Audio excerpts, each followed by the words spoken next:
everyone. My name is Hannah Brosnan. I am the Finance and Operations Coordinator with Mental Health America of Kentucky. Thank you for joining us for today's webinar, Occupational Therapy and Behavioral Health Services, with an emphasis on coordinated specialty care programming. This is the 5th session in a statewide learning series designed to increase workforce capacity to address early serious mental illness and first episode psychosis. This virtual series is made possible by BSCA funds through Kentucky Department for Behavioral Health, Developmental, and Intellectual Disabilities. Today's session will be held for 3 hours.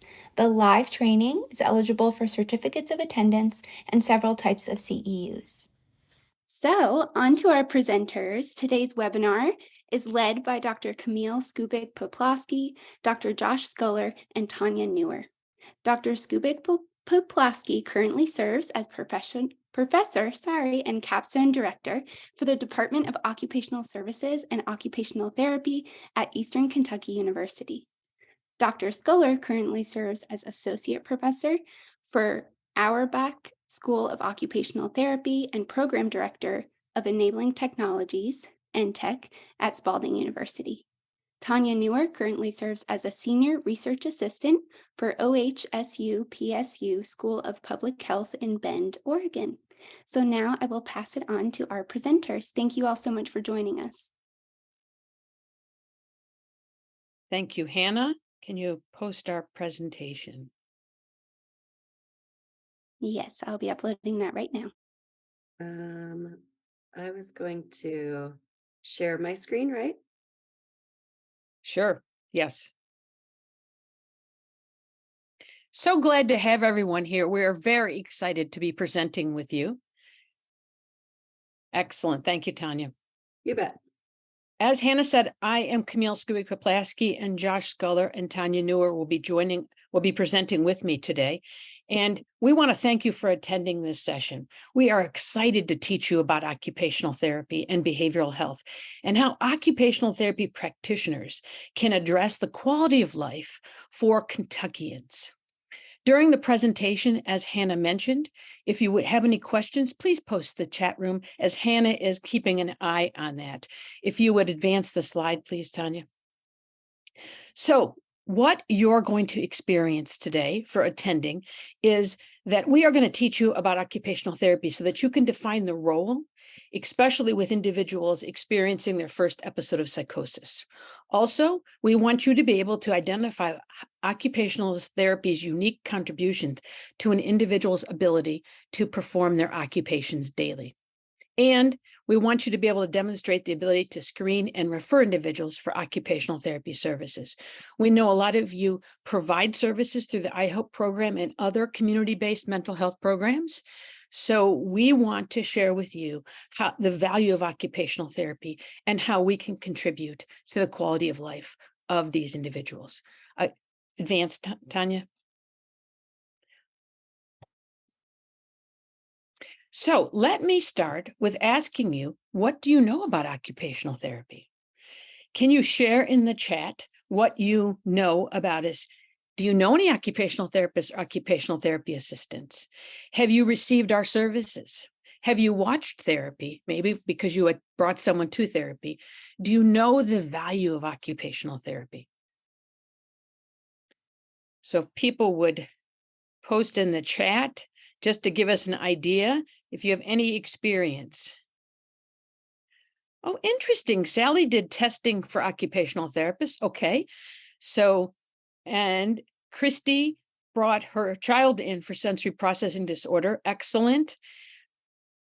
Oh, okay, Lisa, no experience. Well, today's your first experience then. So we're so glad to have you. And okay, so Madeline at the hospital. So that's a really good experience to have.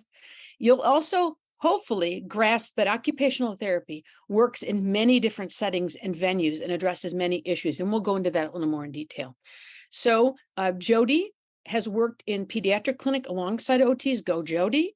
And Philip also has some experience with sensory integration. So that is very exciting. And we are glad that you have some idea of what occupational therapy practitioners do. Okay, Tania, if you'd advance. Excellent. So we're going to start with telling you the definition of occupational therapy. First of all, we help people participate in life in many different venues.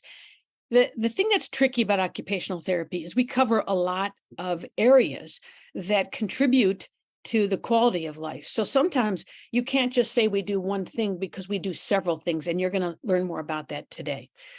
What occupational therapy defines is that we work with people on everything they need to do, want to do, and are expected to do.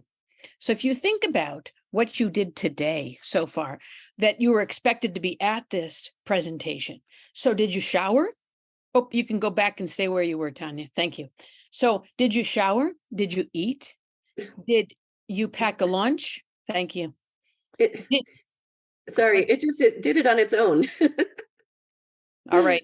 That might Yeah. happen the rest of the time. I wonder if we're set to that. We'll work with it, okay? Yeah. So did you pack your lunch and eat quickly just before this started today? Did you brush your teeth? Use the bathroom? Did you drive today or take the bus or ride share? Did you follow any directions? Were they new directions, old directions?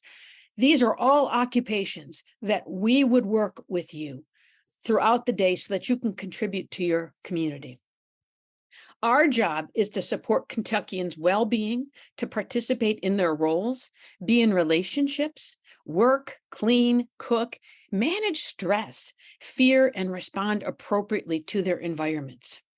We work with individuals to promote physical and mental health and their well-being by supporting occupational performance. So think about all the things that you did already today. And if you were unable to do them, you could come see an occupational therapist to work on them to become more satisfied and successful in your life. Now, our profession was established in 1917, so we have been around a long time, over 100 years. We did celebrate 100 years in 2017.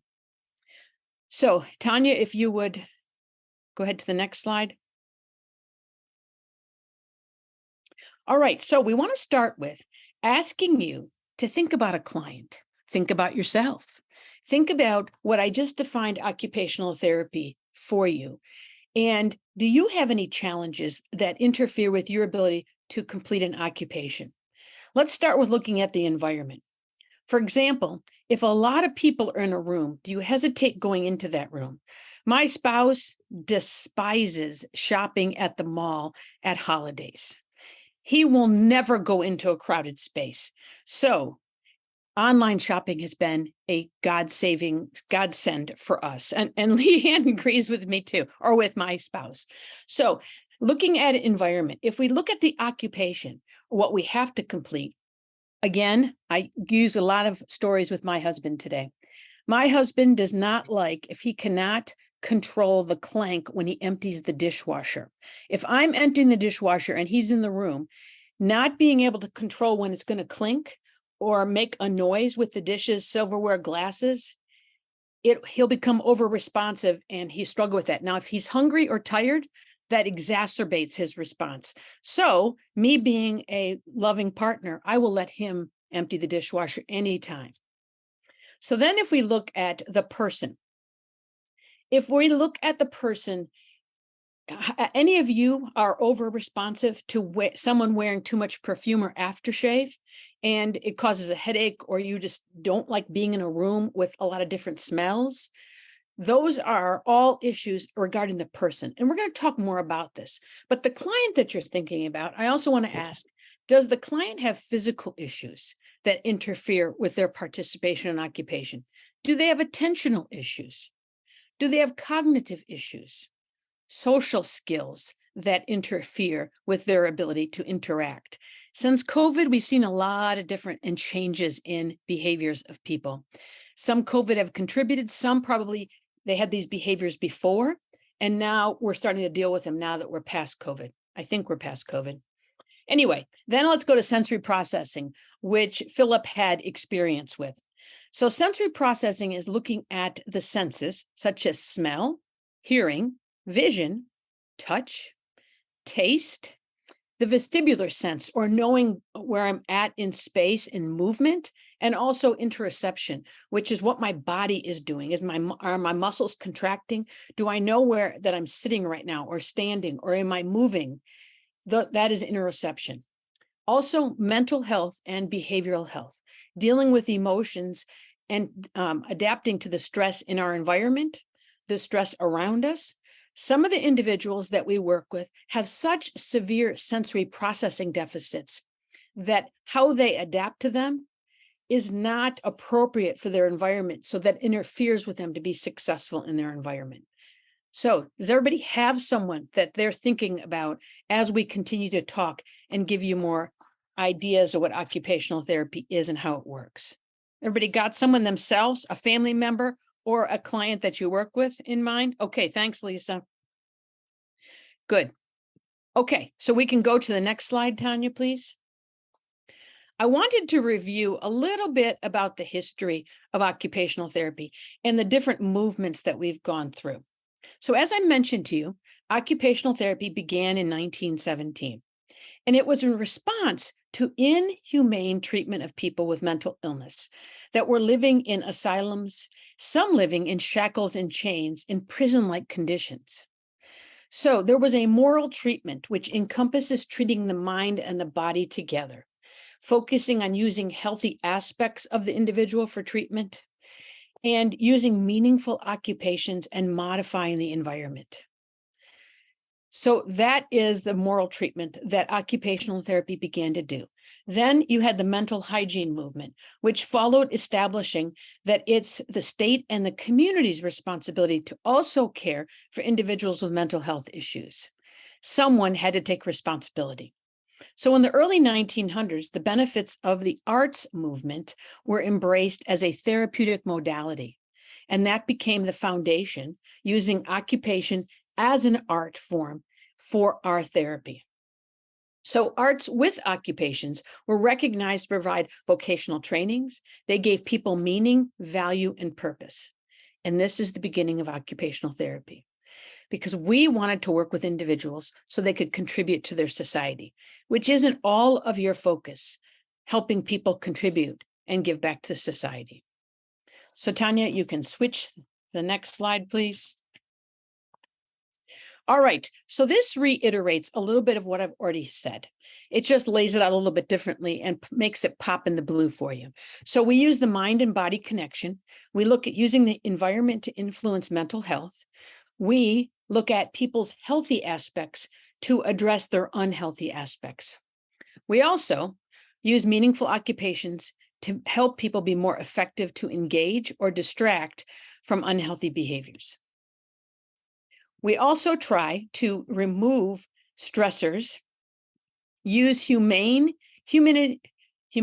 and dignity, and we build routines or regimens based on occupation, exercise, work, and amusements, or leisure, if you would like to call it. So we work to create a structured regimen using the goal to return to the community, which is what an occupational therapy's focus would be. There are several people's names in this slide to tell you a little bit about our history and mental health history. And Pinnell, which I found interesting, became known as the father of modern psychiatry, and he came from this perspective.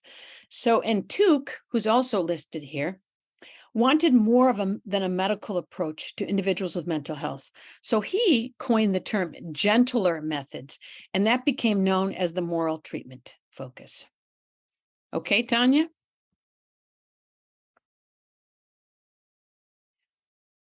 So then we move to the mental health hygiene, and that's a little bit later, and also the arts and habit training. Now, I mentioned to you earlier, talking about the person, the environment, and the occupation. And this is how we look at providing intervention, that we try to create harmony between the architect, the designer, and the craftsman, or the three components of how an individual interacts with their environment. So Beers is also on this slide on the left side. And Beers suffered from depression and paranoia, and he was institutionalized several times. So therefore, then he authored a Mind That Found Itself, and which is still in print, which is amazing. And it highlights the abuse of mentally ill in hospitals. And it became the voice of one who had lived the experience to advocate for reforms. And he was the founding member of the Mental Health America, which I find interesting, and many of you have probably worked with this association. He also highlighted the link of social factors to mental health. For example, reshaping the environment to promote well-being and mental health accessibility. So, using the person, the environment, and the occupation, which Josh and Tanya will talk about later also, we're looking at using those benefits through educational and vocational learning opportunities so that we can help people to increase their self-esteem and self-worth, having them understand their environment better, the occupation they're trying to perform, and themselves personally. Hall is another advocate for mental health, and they coined the term occupation of hand and mind is a potent factor in maintenance of physical, mental, moral health of the individual and the community. So in the beginning of our profession, these movements helped us to view occupation as both the way we provide intervention through occupation and what we're measuring to see if someone is contributing to the community or the end outcome. So we use it as our therapy and as the end outcome. And it makes us a really powerful profession. One of the early founders of occupational therapy, Slagle, believed that occupational balance through habit training was key to mental health and wellness. So you'll see us use habit training, and that's the first occupational therapy model used in our profession with individuals with mental health. All right, Tanya, thank you. So now we skip through and look at trends throughout our lifespan of our profession. So it's interesting to compare. 1955, there was one bed for every 300 Americans for mental health issues. In 2006, there's one bed for every 3,000 Americans. And that is why we are in a crisis, that interventions for mental health issues aren't as readily available as we would like them to be. There are 3 times as many seriously mental ill persons in jails and prisons as in hospitals. And here's a fact I find very interesting. 500,000 persons with mental health, excluding dementia, reside in nursing homes on any given day. 500,000 people. So during our formative years of occupational therapists, many occupational therapists worked in mental health settings.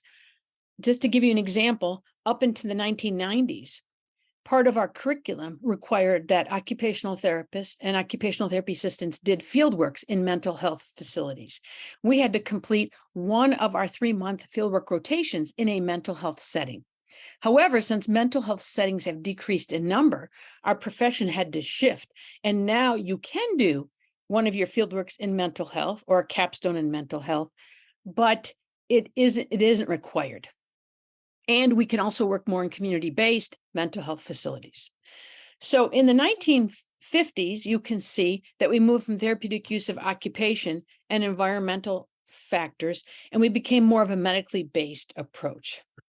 So, but there are occupational therapists that work in mental health settings, and they work in community settings, prisons, nursing homes, and among the homeless. And we have a few occupational therapists on this call today that work in mental health settings.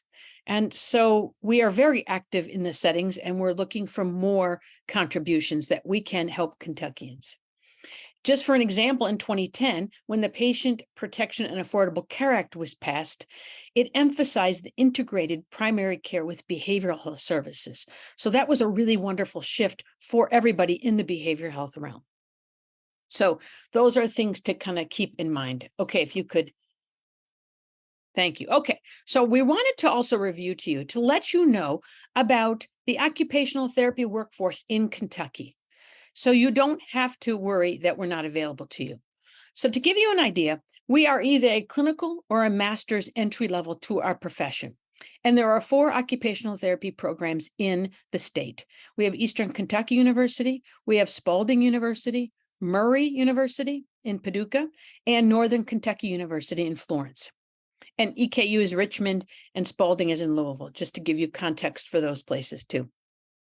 Now, we also have occupational therapy assistants who enter the profession with an associate's degree. And there are 3 programs in the state. Jefferson Community and Technical College, Madisonville Community and Technical College, and Ross all have programs. So out of all of these 7 programs, 25% of the curriculum is focused exclusively on behavioral and mental health content. And within the rest of our curriculums, for the years that we go to school, there is woven in all the classes mental and behavioral health content that focuses on the ability to engage in occupations and what individuals need to do, want to do, or are expected to do. To give you an example of this, Josh will talk about a case later, but if someone has a spinal cord injury, we're going to address both physical and mental health issues for this individual because they will be experiencing both for them to resume their lifestyle or their occupational performance. So we must address with every client we see, both psychosocial and physical disabilities with these clients. Just to let you know, there are over 4,000 occupational therapy practitioners currently licensed and ready to provide services to Kentuckians. So we are a workforce ready to go. We have the knowledge, we have the expertise, and we want to improve the lifestyle and the quality of life of Kentuckians. So Tanya, you can switch to the next slide. So I wanted to review this wellness model because this Rutgers wellness model, and you all have the link in your handout, is a really interesting and informative model. And you can go on more and look at it. But it encompasses all of these circles or areas of occupational performance that someone has to perform every day. Now, there are a lot of similarities between all of these circles and occupational therapy, the profession.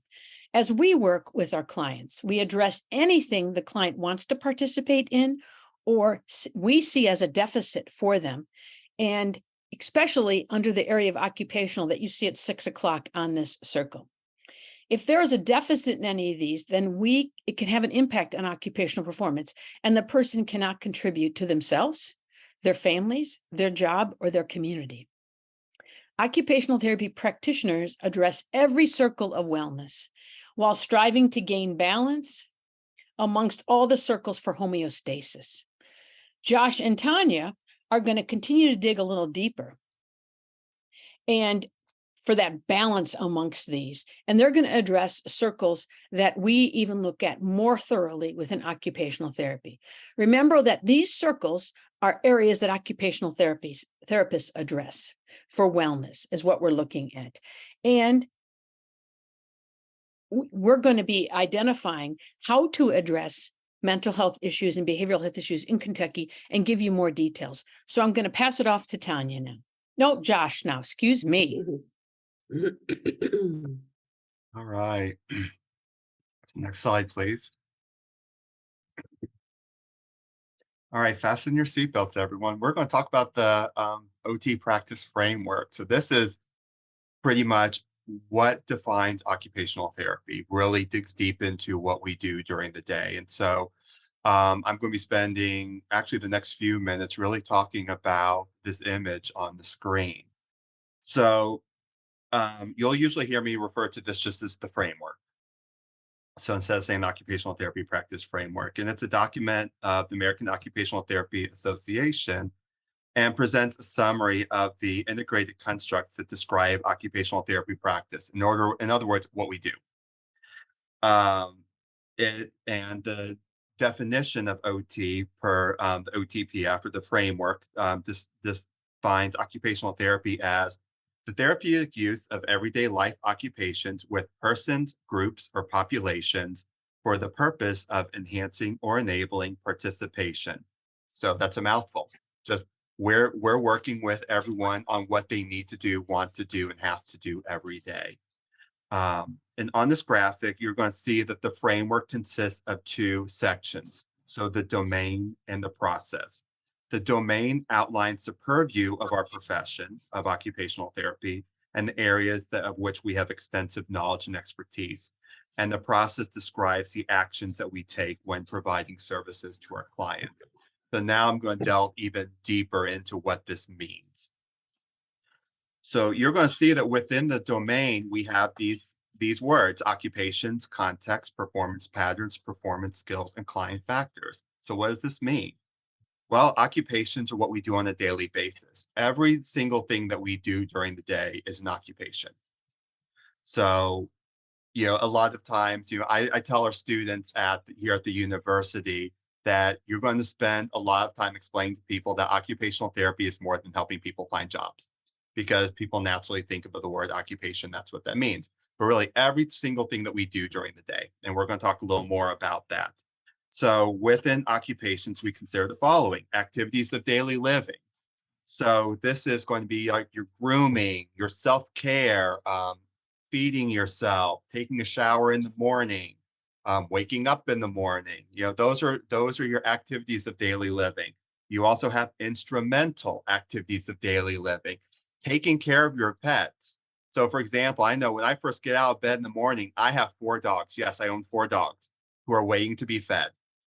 So feeding them, making sure they go out, that is an instrumental activity of daily living.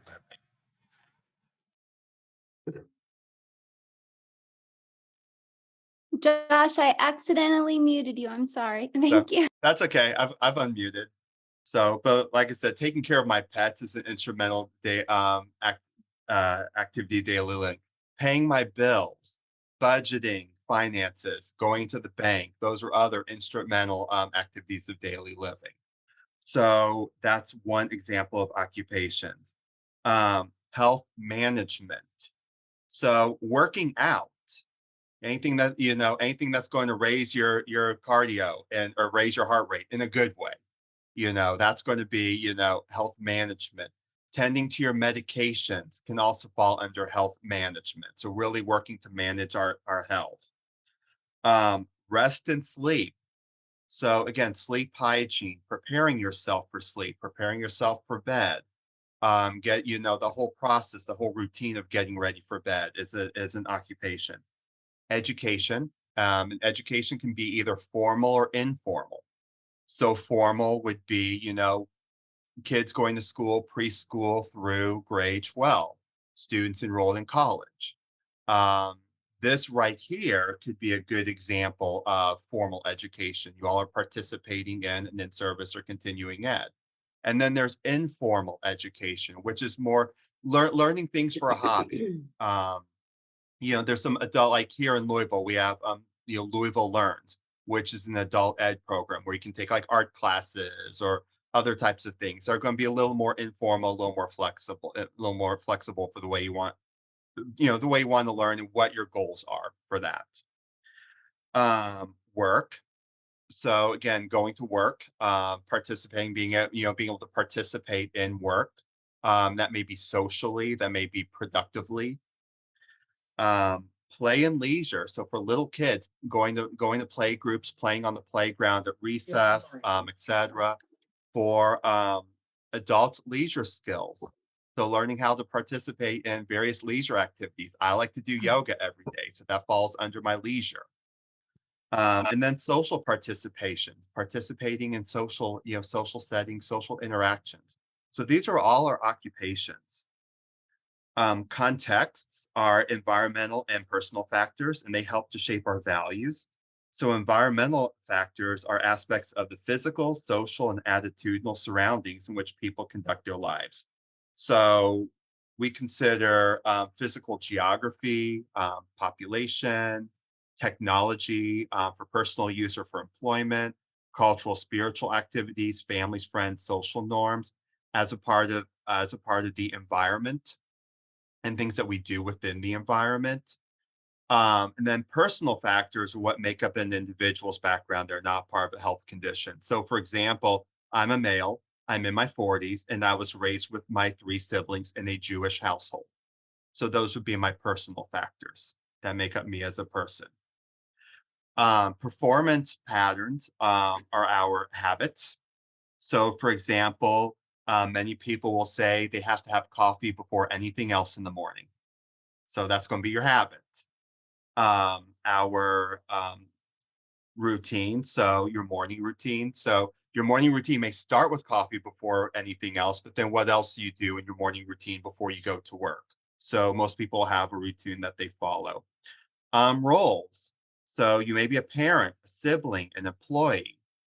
So those are the roles that you participate in, and rituals. So, and I know that Camille's husband would not do this, but how many of you all for a ritual engage in shopping on Black Friday, right? Black Friday shopping, it's a national holiday. It's a ritual that we all follow. So that's a ritual. Performance skills encompass motor skills, which sometimes when people think about OT, that's the first thing we're going to think about is working on. So Sherry just said, thank goodness for online shopping. So with the motor skills, when people traditionally think about OTs, they sometimes immediately will think about those motor skills. So gripping, stabilizing, manipulating, moving an object from point A to point B. But we also have process skills. So being able to attend to something, like being able to attend to a lecture. You all are attending to this presentation. You all are attending to my presentation about the framework right now. Inquiring, so asking questions to gain more information. Initiation, so being able to initiate to start a task. So sometimes an individual who may have had traumatic brain injury, or they may have an intellectual disability or something like that, they may have trouble initiating in a work setting. So they may need somebody to cue them. That's time to start working, or time to start working doing a task in school or something like that. And then sequencing. So as I mentioned before, I grew up in a Jewish household under a Jewish mother. I know how to do laundry. I know every step it takes to do laundry. I know how to sort it. I know how to load it into the washer, add the detergent, etc. And I've learned that and I learned from my mother, if you do it any other way, that's wrong in her eyes. But again, sequencing is following those steps to complete a task. And then social interaction skills. So this may be initiating interaction. So thinking about how to appropriately initiate that interaction. So maybe in a classroom, you're going to talk quietly to someone to get their attention versus screaming to them to get their attention. But on the same note, shouting to get friends' attention on the playground may be appropriate. Turning towards a social partner when they're talking to you. So knowing that somebody's talking to you and turning to them to engage them. Continuing a conversation by replying appropriately. And then taking turns. So those are our performance skills. And then lastly, you have client factors, which are your values, beliefs, and spirituality. So being honest to self and others is a value that a lot of us have. Body functions fall under this. So think about your mental functions, such as like attention, memory, perception, emotion, sense, and then sensory functions like vision, hearing, but also, as Camille mentioned earlier, interoception, understanding what's going on inside of us. And then lastly, body structures fall under this. And when I say body structure, that's like your skeletal system, your nervous system. So that's what we think about. So that's the domain. So now within the process, we have evaluation, intervention, and outcomes. So this is really kind of what we're doing as a part of our treatment. So the evaluation, we screen the client if needed, develop the occupational profile, which we usually can have all the information about the client in there. It considers the domains I just mentioned. Analyze the client's occupational performance through the use of standardized and non-standardized assessments, observation, and interviews, and we then synthesize the evaluation results and to determine the overall impact of the client's issues on occupational performance. So kind of figuring out like what we need to do. Then the intervention, we're going to develop an intervention plan, including client goals, select a method for service delivery and framework, a theoretical framework, which we're going to talk about person, environment, occupation in a minute. And then we're going to implement and review the intervention to determine the effectiveness. And then after we're doing the intervention for a while, we look at outcomes. And the outcomes evaluate change in occupational participation and to determine next steps. So are we going to transition them to a new level of care of service, or maybe we're going to discontinue the service?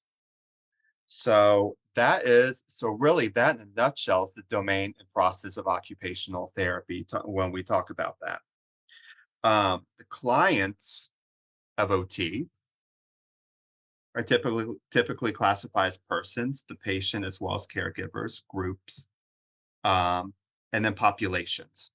So again, you have individual, you have a group. So those of us participating right now would be considered to be a group, and then population is kind of like the overall. So maybe people who work in mental and behavioral health throughout the state of Kentucky would be more of our population. So when we want to think about that, so just to give some and then just to give some background for like thinking about how an OT would plan for that, like if we're thinking about like self-regulation as an intervention, an OT could plan for a person, a client, they may have the client participate in a fabricated sensory environment or sensory diet through movement, tactile sensations to promote alertness before engaging in school. So that may be at a level for a person. A group, an OT may instruct a classroom teacher to implement mindfulness techniques, visual imagery, rhythmic breathing at the beginning of the day to enhance participation in student activities.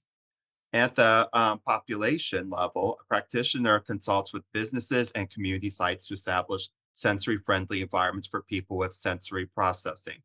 So, for example, like things I think about here, autism-friendly days at the movie theater, where families can watch a movie with the lights on and the sound is turned down, so you don't have that loud sound that's happening. So individuals who are on the spectrum can enjoy a movie without it being a very toxic environment for them. Okay, on the next slide, we will begin to look at a theoretical model known as person, environment, occupation, or you're going to hear me talk about PEO a lot when I say this. All right, so wow, okay, got framework. Framework's done. We understand what OT does now. So PEO is a model that was developed by Mary Law and her team in 1996. They're actually Canadian occupational therapists, but this works really, really, really well. Um, so it describes the dynamic relationships that occur when people engage in occupations within given environments over time. So the person, is considered to be a composite of mind, body, and spirit. The environment is the context where occupational performance takes place. So like the classroom, kitchen at home, grocery store, wherever. And the occupation is a cluster of tasks and activities in which people engage while carrying out various roles in multiple rooms. So what you want to do is look at the Venn diagram. We want to do is look at the Venn diagram on the screen, and you'll notice that this is kind of like a lifespan approach. The person, environment, occupation come together to form a Venn diagram, making occupational performance, and at the which is the dark blue in the center.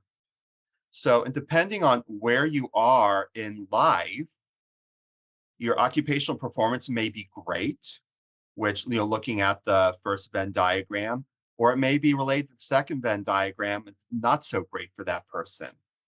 So a way I like to think about this is, let's consider a little guy named John. John is 8. He attends Hebrew school. He goes to school. After school, he attends Hebrew school. He also plays on Little League. He's able to participate in all of his occupations. So right now, at this point in time, he would match that first Venn diagram. So his occupational performance is going really well. Now, John was diagnosed with leukemia. So he's undergoing chemotherapy, which leaves him feeling tired and sick. He's not able to give his full attention to schoolwork due to fatigue, and his grades have slipped. He also had to stop playing baseball, and his attendance at Hebrew school is sporadic due to it being late in the afternoons, and he needs to rest at this time. He also does not have good perception of himself due to his illness. So he's lost his hair due to chemotherapy, and he just doesn't feel good. People going through chemotherapy a lot of times get very sick. They just don't feel good. So at this point in time, his occupational performance would match that second diagram. So it's very poor right now. So it's now a year later. So let's go to the third diagram. He's finished chemotherapy. He's participating better in school and has supports in place to kind of help catch him up. but he still needs to take rest breaks but not as often. Now, the chemotherapy caused him to experience some neuropathy, so he kind of has some numbness in his hand, so that's causing some motor issues. And he's a year behind his peers in Hebrew school because he had to redo that year in Hebrew school. So his occupational performance has improved at this point, but it's still not where it was pre-diagnosis. So another example that we can think about is, just really quick. I was telling Camille about this the other day. My AC went out in my house. So I have a unit that operates my second floor of my home, and so it went out. So those of you who have houses with the second floor, that second floor during the summer can get very hot. So for 4 days, it took 4 days for the HVAC crew to get out to my house to fix it. So for 4 days, I'm sleeping in a very hot bedroom. My occupational performance was not great because I have light, there's lights coming in from outside. I normally have the shades down.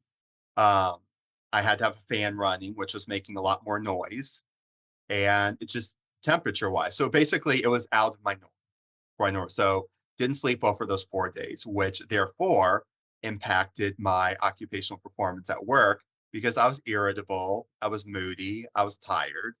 So, there are little things like that that can happen to us during the day to cause your occupational performance to be pretty lousy, or other things to happen that could be pretty great. So I'm happy to say now that that's been taken care of, and the second floor of my house is 72 degrees. My occupational performance is great today. I'm here, I'm presenting, I'm smiling, so we're doing pretty good. So what I'd like for you all to do is think about a time when your occupational performance was fantastic. So what? Oh, we've got the goblin that's beating us ahead again. The unknown goblin.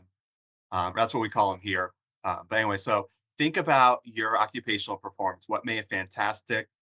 Um, Consider like yourself as a person during this time, your environment, and your occupational performance. Like, how did they all work together to make it fantastic? So, and then in contrast, think about a time when your occupational performance was not so great. So, considering those three aspects, person, environment, and occupation, what inhibited your occupational performance? So, if anyone wants to share a time when things were great for them and why, and things weren't so great for them and why, we can do that. Oh,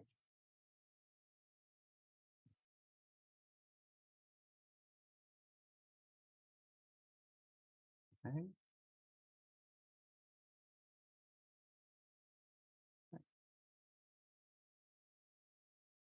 All right. Looks like we are at our first break. One more. So, one more. Okay. All right. Perfect. Oh, there we go. So lastly, and then you can take this into break with you to get to our break. Think back to that client you considered a few minutes ago, and using the PEO model that I just talked about, what might be challenging to your client? So what personal aspects might be challenging? What environmental aspects may be challenging? What occupational aspects may be challenging? So for example, as a person, maybe your client has ADHD and finds it difficult to attend to tasks. Maybe they have schizophrenia and hearing voices is causing difficulty to engage in appropriate conversation with coworkers. Occupation, that means maybe you need to be a student and sit for extended periods of time, and your work requires sustained attention or focus. You need to be able to read text. You need to be able to write fluently. The environment, maybe the person needs to understand norms or hidden curriculum of the school setting or the work environment. Maybe their settings may be overstimulating. So again, take a few minutes to think about your client and what might be challenging for them. And actually, what I think we could do with this, um, what if, let's go ahead because we are about break time. Let's go ahead onto break. So think about your client while we're on break. And then when we start back up after break, we can take a quick minute to review that and then go and then continue on. Okay. So while we were on break, and you all were thinking about your client, who wants to give a quick example or a quick thought about a client that you were working with? By the way, I was looking at the chat as well, and you all gave a lot of great examples of your own occupational performance, when it was great and when your occupational performance was slipping. So I read about autoimmune, I read about medications causing issues, autoimmune immune disorder.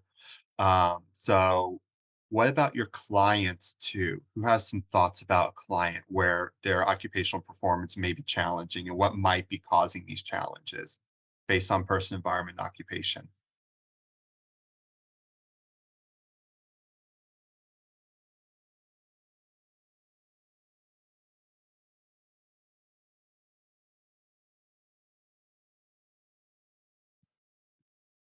Um, this is Angela. I'll just share again, no longer working directly with clients, but in previous work as case management in a hospital setting. Obviously, a lot of times when working with individuals that are inpatient, I worked with the length of stay individuals, so they were very complex individuals. So not only did they have some type of physical condition, but obviously there were barriers to discharge again, and challenges for them to get to that next level of care. And so it could be, family, it could be finances, it could be a number of things. And so it's not really a specific, I know client, but again, that often led to mental health issues and barriers and concerns too. And so again, it was a, very comprehensive challenges and needs that to be addressed. Absolutely. Absolutely. And Samantha just mentioned depression causing clients to not eat, shower. So again, they're ADLs, activities of daily living. The depression is causing problems with that. Child with parents going through divorce and adjusting to new environments. Absolutely. So, divorce impacts everyone. So this is, could be very, very, very challenging. So the environment may not be a good fit based on the child's emotional state at that point in time. Absolutely. Excellent. Thanks, Jody. All right. So from here, we're going to move on to Tanya. Yes. Really happy to be here. So just a real quick history about where I'm at and what I've done uh as far as the mental health world. I've been a mental health OT working for the last 15 years with a First Episode Psychosis program. And I was really lucky because when they started in Oregon, I was able to, when it started in Central Oregon, Bend, Oregon, where I'm from, I was able to uh, really, like, I had a lot of freedom in my role within the team. It's a very interdisciplinary team. And through that process, was able to take what I learned in school and talk to a couple other mental health OTs and help develop the program, which then moved on to now for the last 8 years. I've been working on the state level, doing program development, policies, trainings, field works, and fidelity reviews, just kind of like an audit and such. So another role of mine is also being an OT consultant, both regionally and nationwide. And I also help businesses incorporate OT into their current business structure. So just wanted to mention that. So going into my slides, sorry, let's see. Oops, sorry. Whenever I try to hit admit to the room, it does something weird with the slides.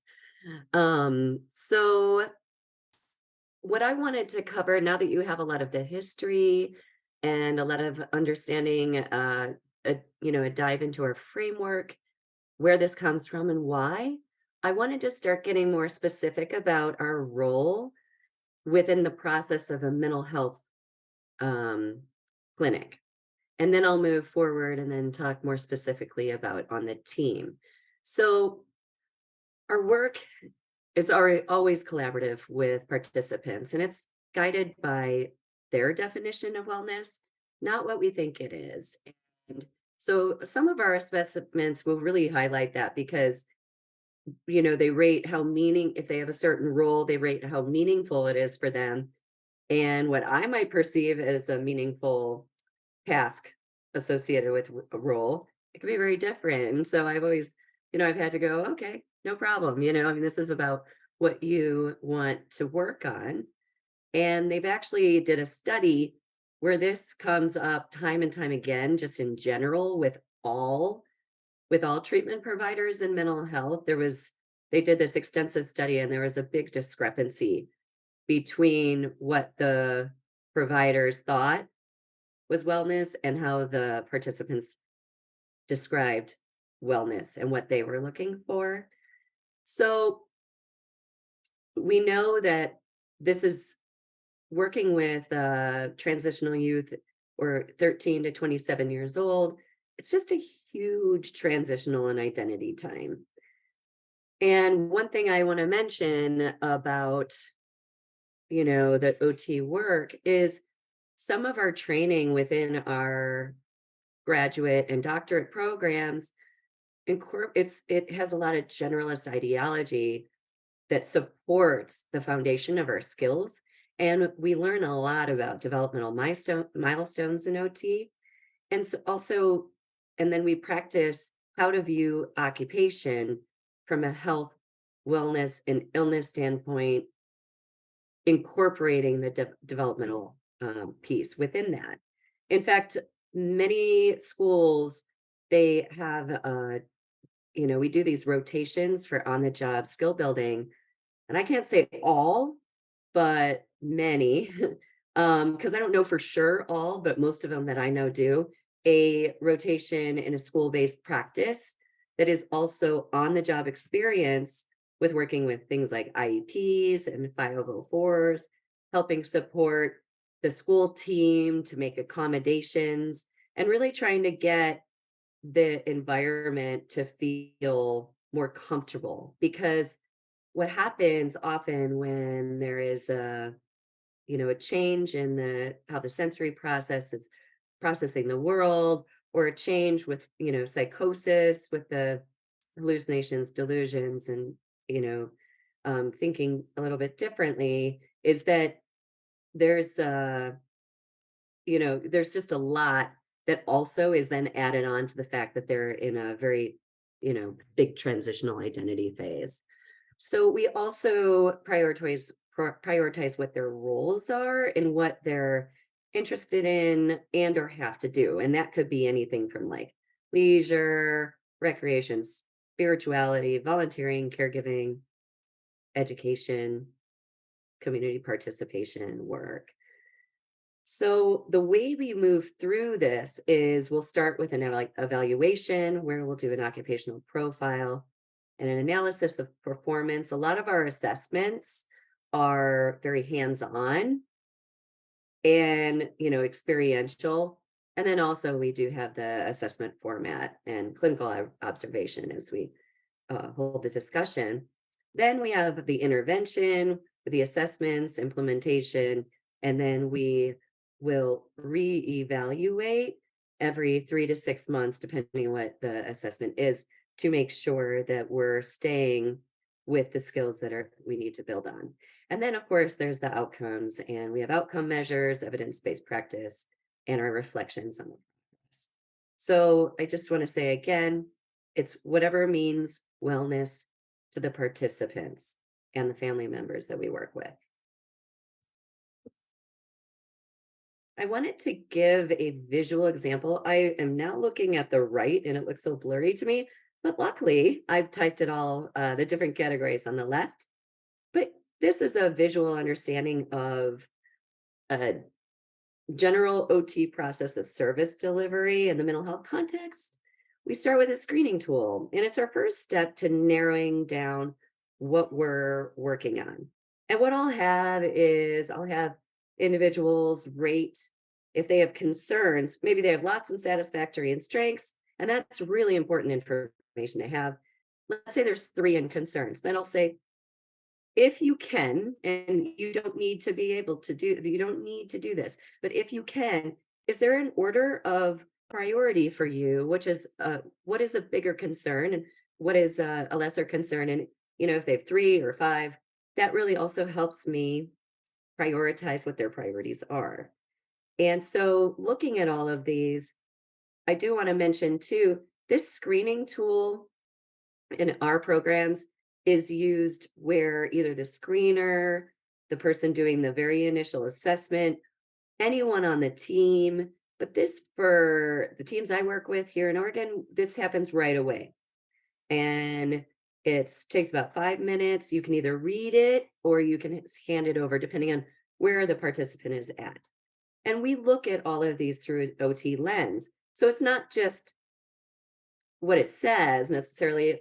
As OTs, these areas that we've brought up, like for example, thinking skills, we're assessing thinking skills from a perspective of, is there something cognitively going on? Is there something sensory going on? Or even perhaps there's something going on where this individual experienced trauma and overwhelm, and so their system's being overloaded.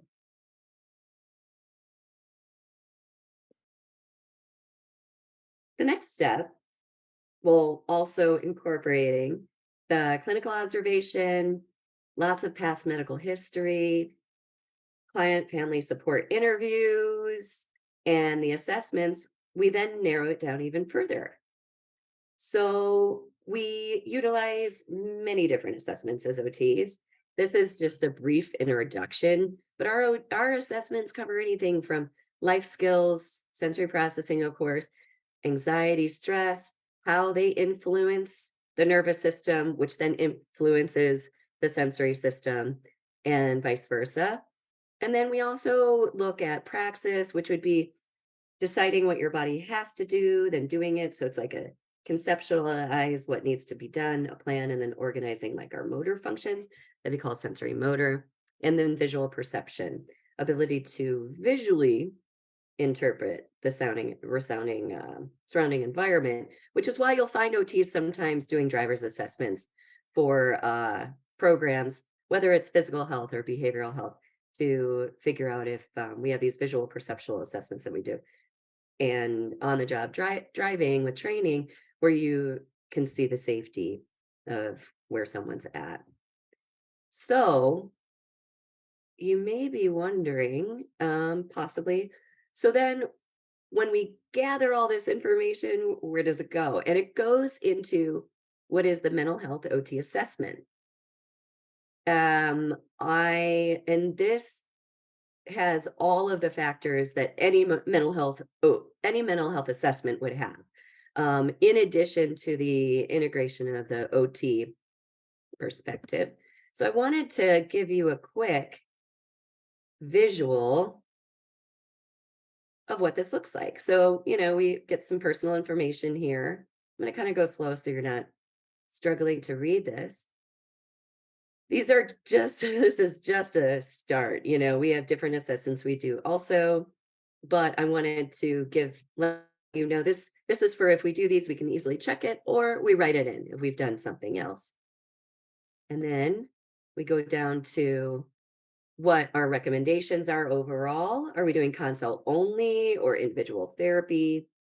I actually developed this. It's the mental status exam, but I did it through a OT lens. And it goes through what, some of you might be familiar with, but then there's some additions in there that are definitely specific to OTs. And by the way, you have access to this if in the PowerPoint, if you wanted to take a closer look. If I'm moving too quickly, I don't want to do that. And happily, please just let me know if I need to slow down. So then we bring in some of the collateral information if there was another behavioral assessment completed by the like social work or the counselor. We look at the occupational functioning. So these areas that we've discussed a little bit. Josh did a intro definition of all of these. Performance patterns is very big for us. Looking at habitual behaviors, creating routine, building things like keystone habits, taking the cognition out of it so that we set the home up for success. There's a lot of environmental adaptations we do to make sure that, just generally, a lot of the folks we work with are feeling some sort of overwhelm generally. And so the most we can do to help support routine in a way that it's not feeling like reinventing the wheel every day, that it's a process, really helps quite a bit. And then we have the assessment summary results where we'll type up a big report. We definitely dive into the family systems review. And a lot of this also lets us know and discern, now, are the sensory changes, is it from trauma? Or is it from, it helps us figure out their pathway to care, and with psychosis, the duration of untreated psychosis, DUP. We are there in, our work, hopefully to identify folks as quickly as possible so the DOP is less. But if this gives information too about their pathway to care, sometimes that can be really challenging and they can be really lost or have negative experiences before they find us.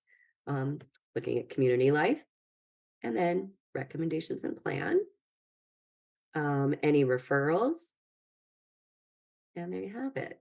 Yeah, both that all happened.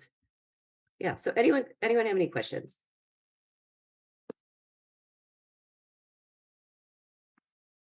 I don't see any questions. Okay. I'm going to move forward then. Okay. I think I gotta go here. Yeah. Okay. So now, I kind of talked about mental health generally, but now as an OT within the clinical team, we support in a multitude of ways. Of course, we're doing the individual therapy. Then we are a part of group facilitation, whether it's a multi-family group like family psychoeducation group, or we're doing groups that have to do with, maybe trauma-informed yoga, hiking, art. I noticed in the chat, there was a recommendation of a book.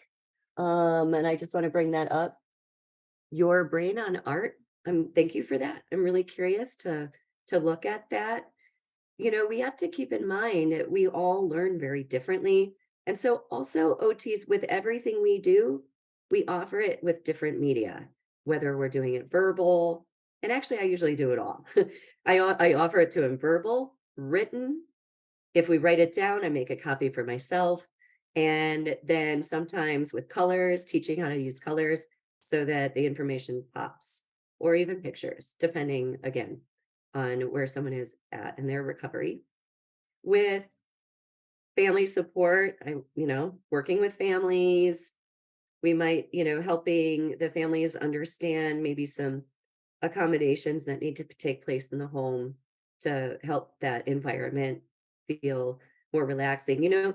OTs really work with the nervous system quite a bit because of the overlay between, we've got the sensory system, which is the peripheral nervous system, coming into the central nervous system.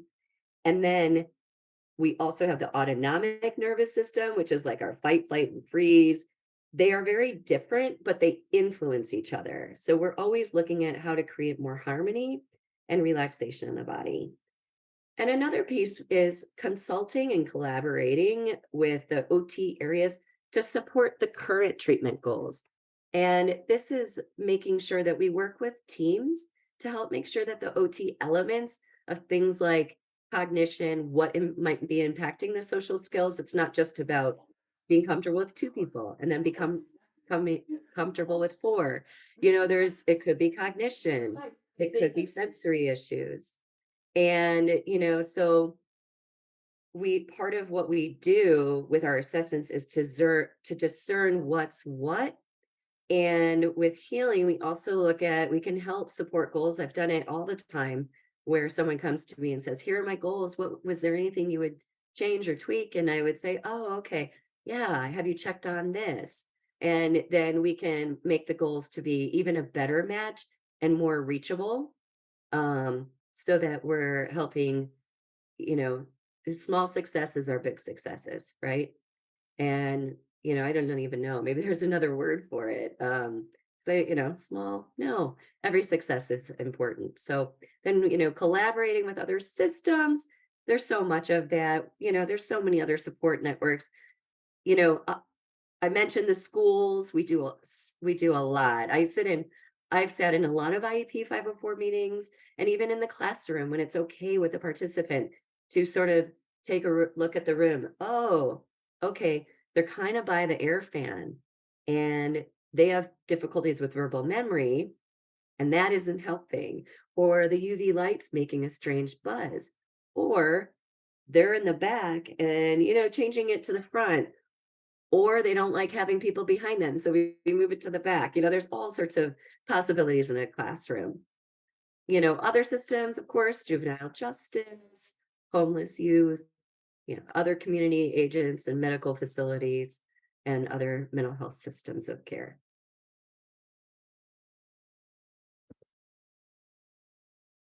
The following diagram, what you really could do here is draw a star that points intersectionally to all of these. For this presentation in particular, because we only have actually really a limited amount of time together today. But, you know, I say a star because they all influence each other. And, you know, again, like I mentioned, that's what we're here for, to figure out what it is that's influencing, you know, ADLs or IADLs. And so social skills, it could be not just about the sensory or cognition part of it. It could be about the format of the task or the task characteristics. We take a deep look at that. So these next slides are going to cover those 4 areas that I just had up on that. And I'll dive in a little bit more about assessment and intervention, more specific to these areas. And with intervention, a lot of our treatment focuses on through doing. So it's occupation-based interventions.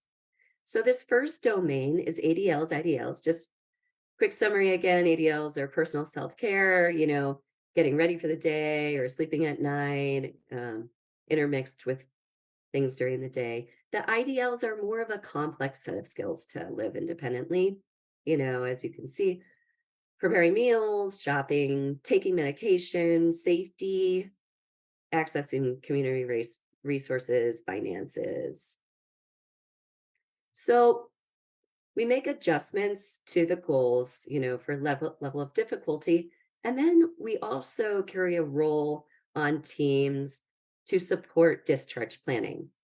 So I had a youth that I worked with once, and he wanted so badly to move out of his family's home and get his own apartment. Well, you know, said, okay, but let's take a look at what are some steps so that when you do that, you're set up for success. So we did an assessment that highlights these different IDL areas, and it rates it to level of difficulty, you know, meets the needs of the skill, or, you know, it kind of showed him where some of his lagging skills were. And his original goal was 6 months. And on his own, as we started to work through the different skills that he needed, he readjusted it to 12 months. And it was great for him. And he did do it at 12 months. But there was so much knowledge and learning that he had through that process of things that he hadn't thought about. So I'm really grateful that we did that, because otherwise he would have been possibly floundering on his own, and it might have been unsafe. And we're also building supportive strategies from this information that we gather here to not only enable, building in routines and, kind of habitual patterns, but also how to sustain that. And, I kind of mentioned keystone habits. In reminding folks that, like any new skill, at first you have to use a lot of cognitive load, and then you move towards where it's more automatic. We try to do that as much as possible with that daily routine and building in their goals of what they want to fit into that. I really like this diagram because I so often, and we all might have experienced this, where we just don't, it's like, oh man, they want so badly to, turn in these applications for school or start exercise, whatever it is. And is it lack of motivation? Is it a negative symptom of psychosis or depression, or what's going on? And so, in light of this is a really nice visual look at, it's like a structured guide, really, to look at some of these variables that go on in occupational performance. And we have both internal characteristics and external characteristics.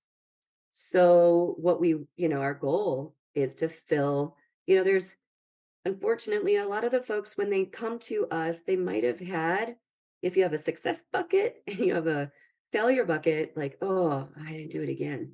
They might have been working with other providers that didn't really know how to look at this, or so the goals were too lofty, or even for themselves to learn, what, it's not that easy, actually. These are different things. And I'll walk through this chart with participants and say, it's a lot, and some of this is relearning it if you feel like, you've maybe forgotten some of the tasks and, some of the steps, because it's such an overwhelming time already.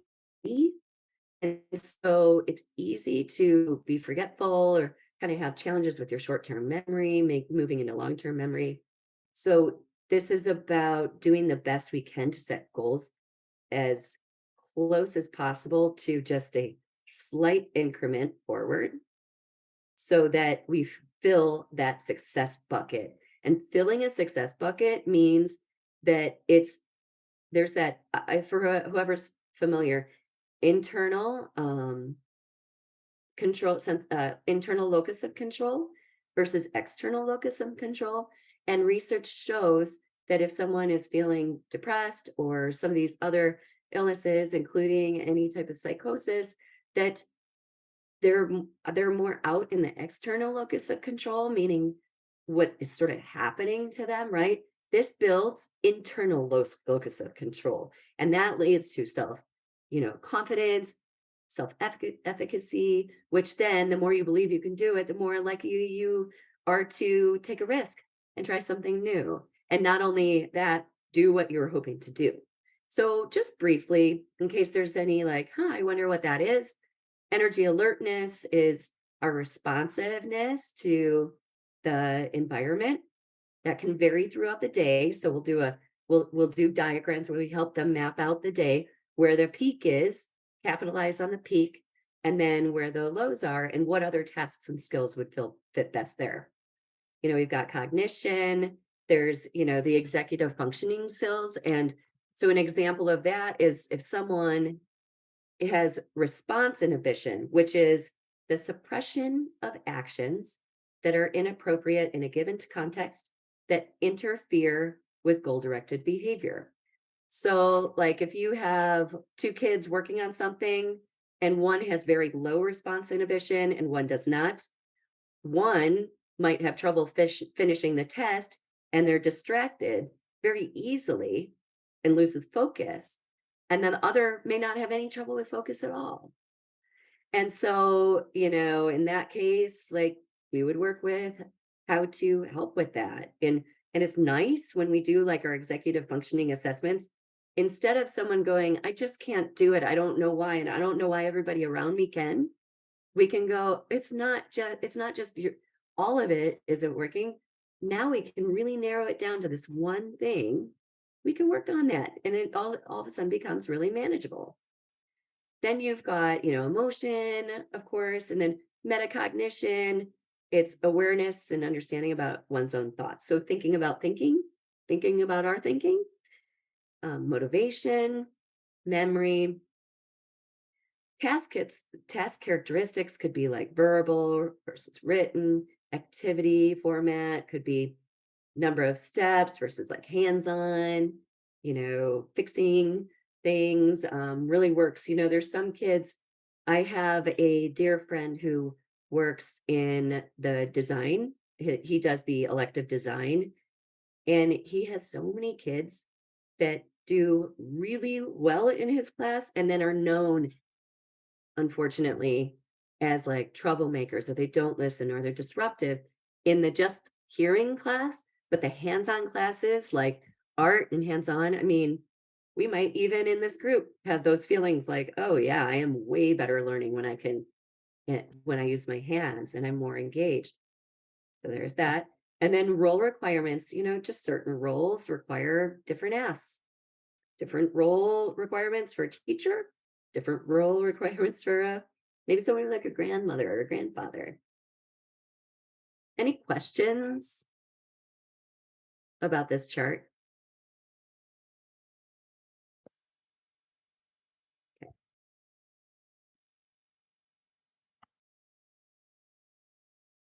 So moving into cognition, it's come up a couple times as I've been speaking, so I want to get a little bit more specific.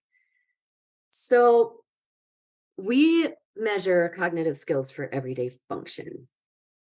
Again, occupational performance. And yes, indeed, it's integral to all of our activities and our participation. So we work with how we utilize and integrate, our thinking and processing skills to bring that in to what we need to do or want to do. And then we try to look at, how are these accessed? And then these cognitive assessments and observation of function-based cognitive assessments gives us a lot of information. So there's I was doing some, research study, which I just love.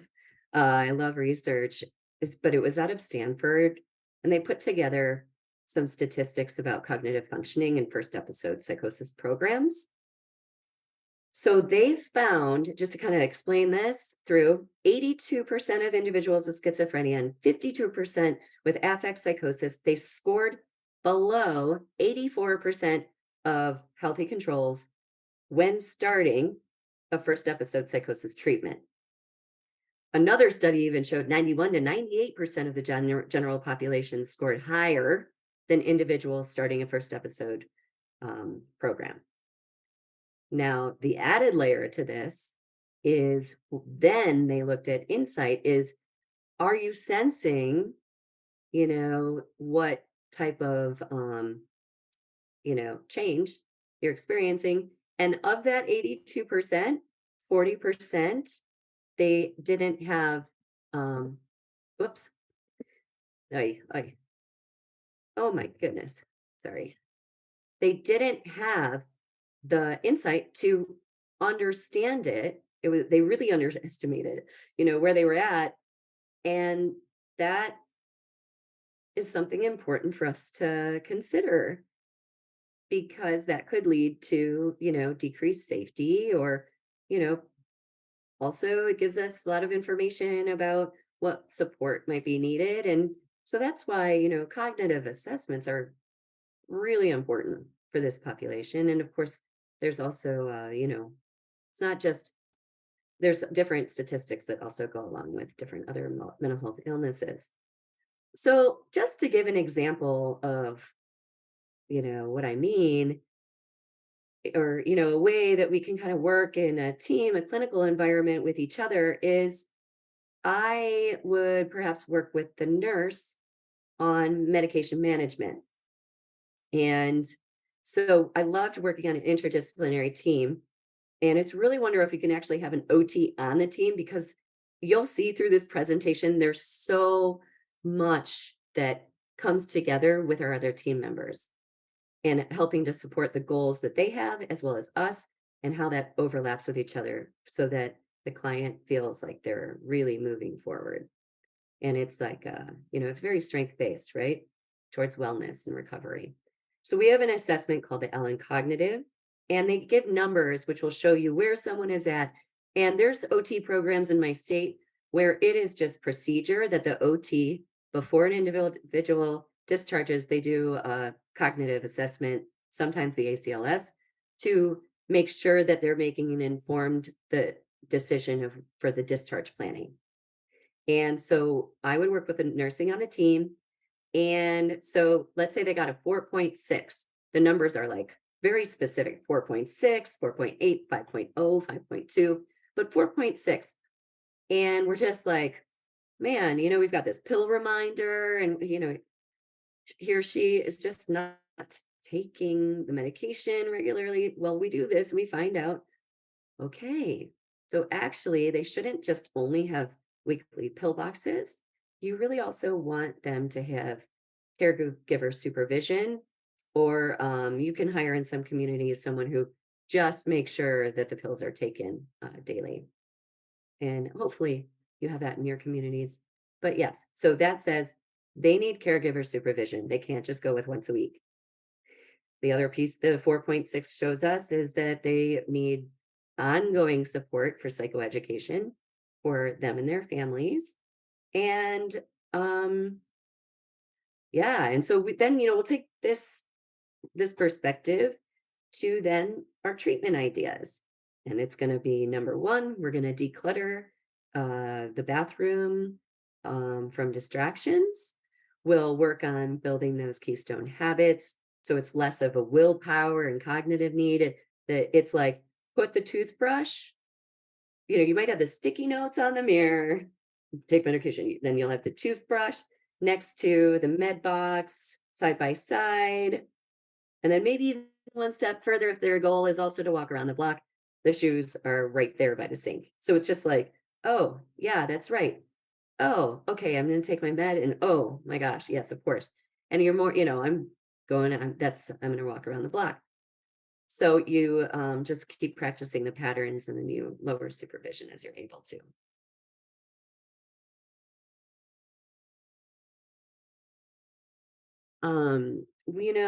Looking at, there's generally about 12 general domains specific to first episode psychosis. The most commonly observed deficits are with verbal memory.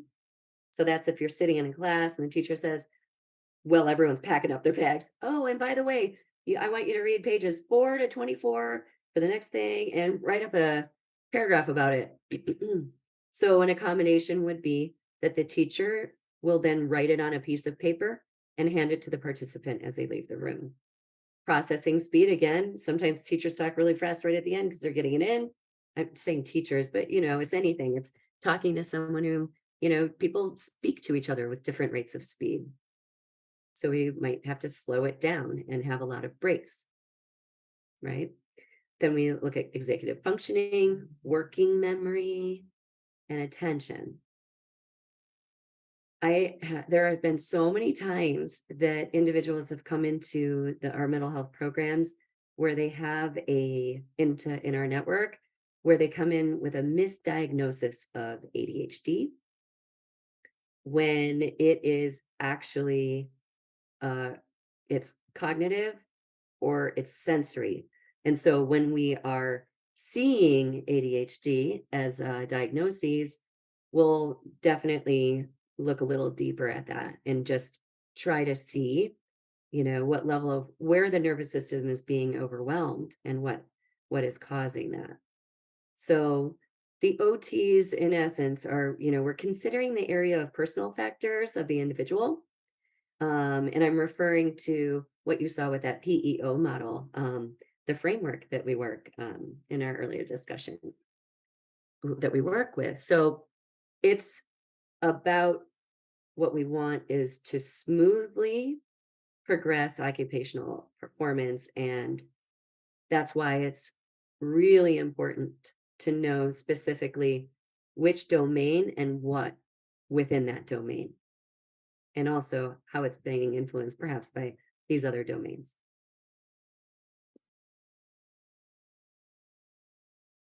So the next part is, and I'm thinking about some of the comments in the chat, is there are a few of you, if not more, that have some experience with looking at sensory processing and modulation.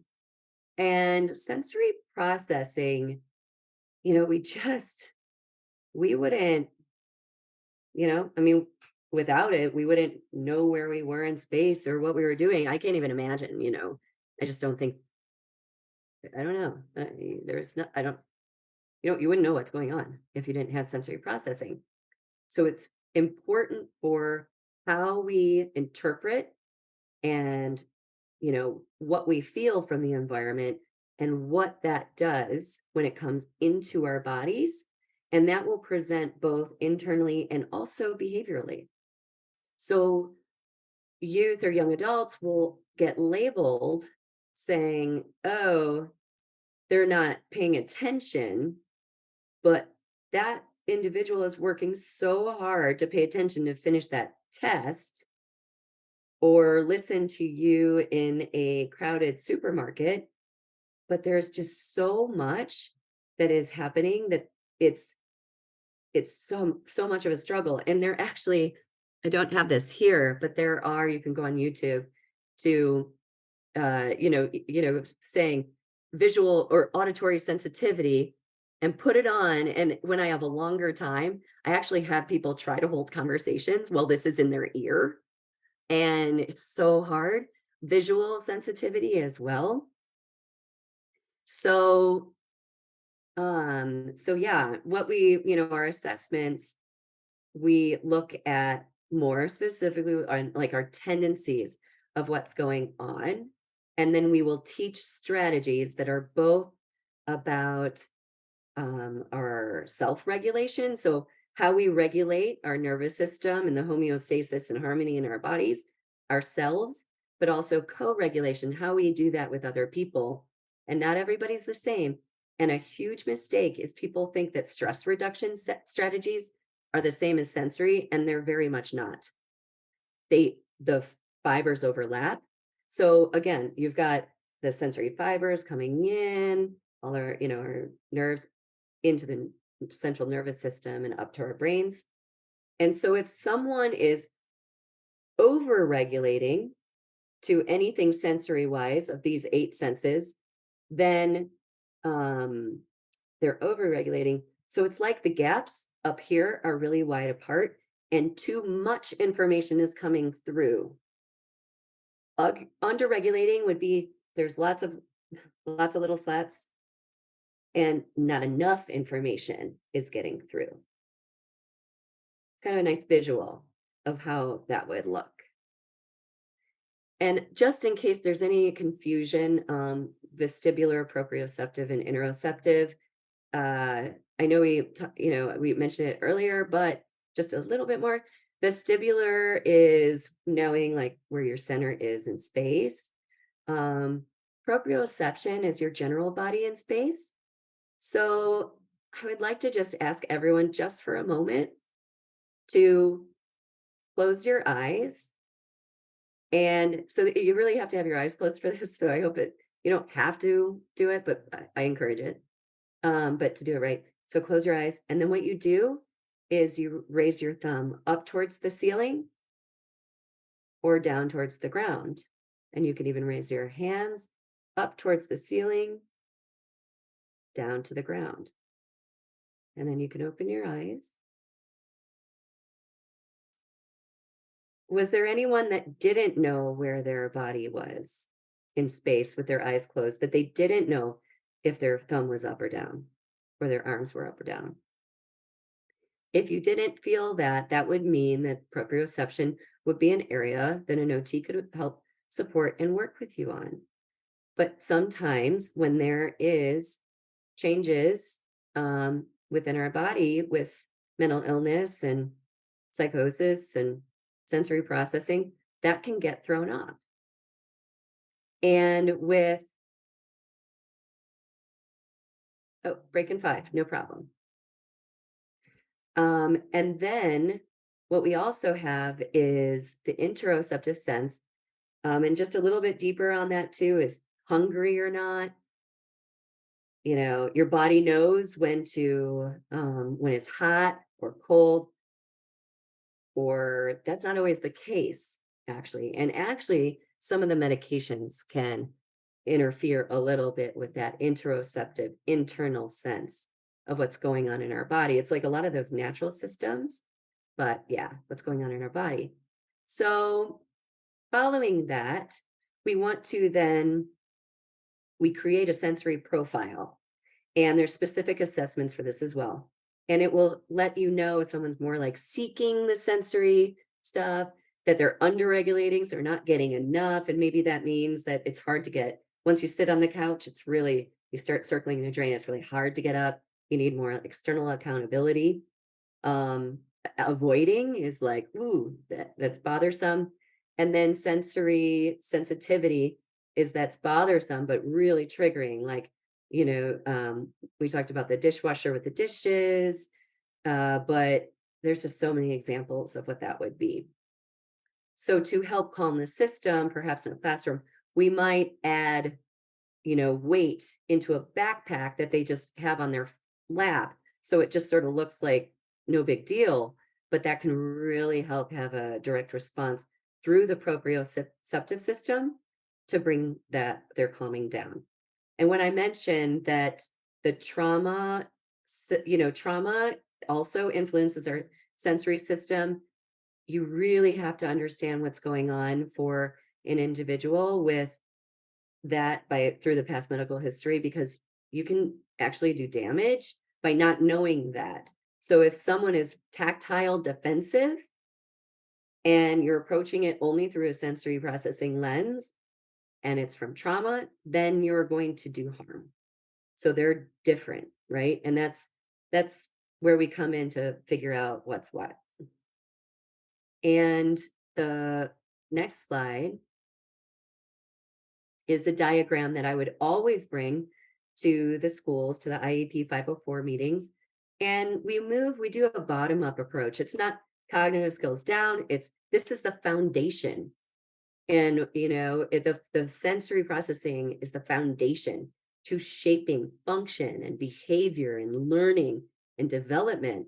Without that feeling comfortable, or, if you're in discomfort or overwhelmed, that will move up the ladder all the way up to social skills. And that individual will have less capacity for the cognitive skills that they might need for the daily living academic, tasks.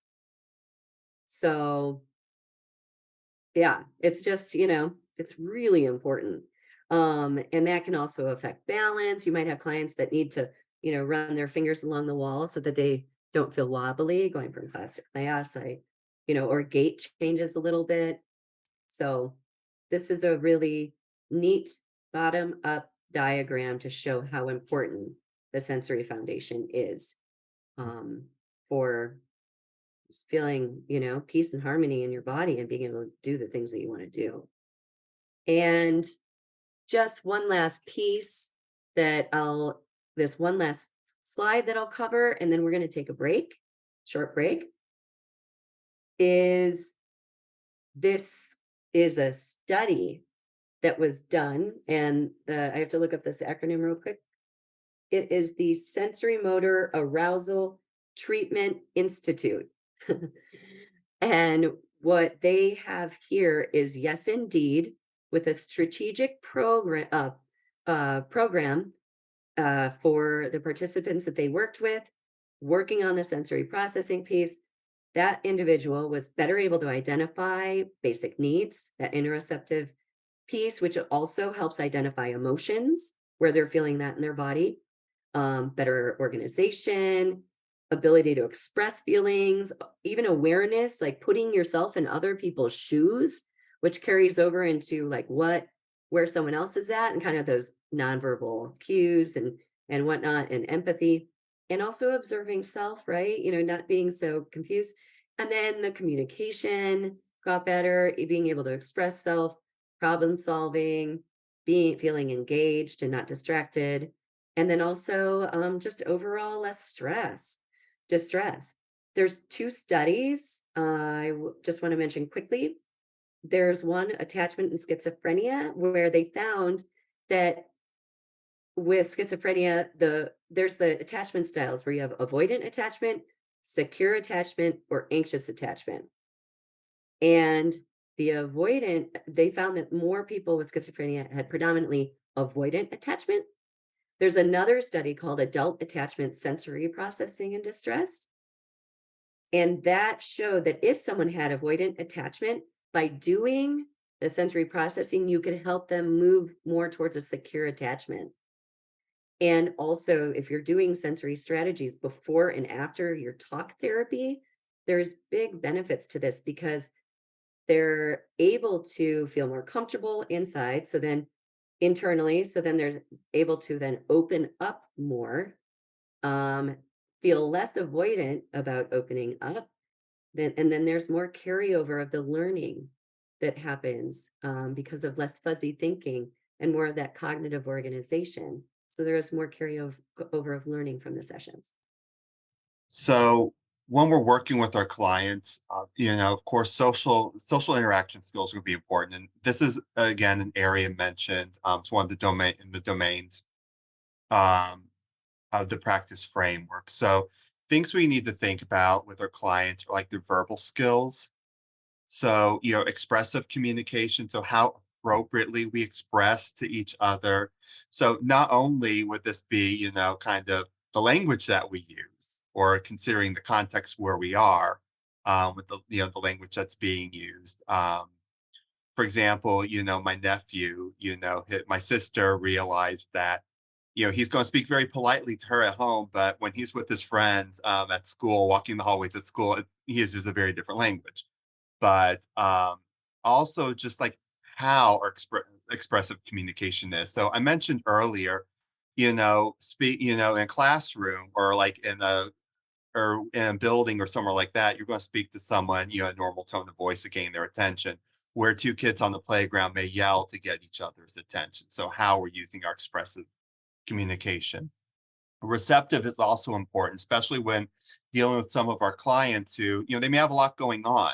I may go over and say, hi, Joe, how are you doing today? And if he's, currently engaging with internal stimuli, i.e., he's hearing voices or something like that, he may not notice me right away. So I may have to provide some wait time to give him some time to process. Oh, I just heard that somebody else said hi to me, and realized, oh, there's somebody standing in front of me.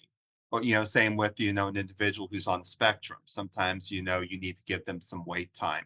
You may also want to give them written instructions rather than verbal instructions, because written instructions will stand still in time. So, we sometimes need that to help support the receptive communication. Nonverbal, communication is important as well. So again, I like to talk, my nephew, who is a teenager, we can read him like a book, because like most teenagers, we know when he's not happy with us, based on his posture. He's tried flipping the bird before. That didn't go over very well, with like a gesture. But also, like understanding a person's like physical distance. Like, so someone who's very avoidant, very anxious may have like keep a pretty far distance from you. But somebody who is bipolar and they're experiencing a manic episode, they may get in your face. So they may get very close to you. So understanding like physical distance and boundaries. Are they making eye contact? Negative symptoms, you're not going to see a lot of eye contact. What is their facial expression like? So, again, these are just all things that you want to consider when working with your client, and also the context. So where are we? So are you talking to a friend? So again, My nephew is going, his language is going to be a lot different when he's talking to friends than when he's maybe talking to myself, his uncle, or my sister, his parent, a teacher, somewhere at the store. So that's just kind of in a nutshell things that we're going to consider when looking at those interaction skills. Next slide.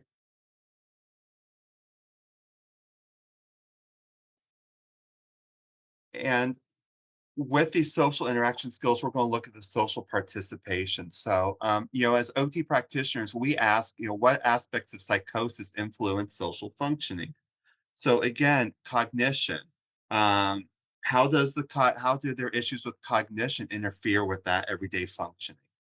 Sensory processing, and Tanya did a great job talking about sensation to you all. And we're actually going to do a little activity with that in a few minutes. But like, what sensations drive us to do what it is that we're doing versus what do we push away because we don't like as well? Motor function. And, for example, some individuals who may have been taking a lot of medication, they may have dystonia or dystonic movements from their medication that may cause problems with their motor function. Self and situational awareness. So again, just what's going on with themselves. So we've talked about their habits, rules, and routines already. Um, but also like their positive and negative symptoms. So again, negative symptoms, you're not going to get as much response out of that person. Where positive symptoms, if they're having a delusion, or other types of psychosis, may cause issues as well. And that's going to cause it, that could cause issues. Like the negative symptoms can cause problems with ADLs, your hygiene, or feeding yourselves, where a person who is having a delusion, or they may be in a manic episode, they may drain their bank account, which is going to cause problems with their instrumental activities of daily living.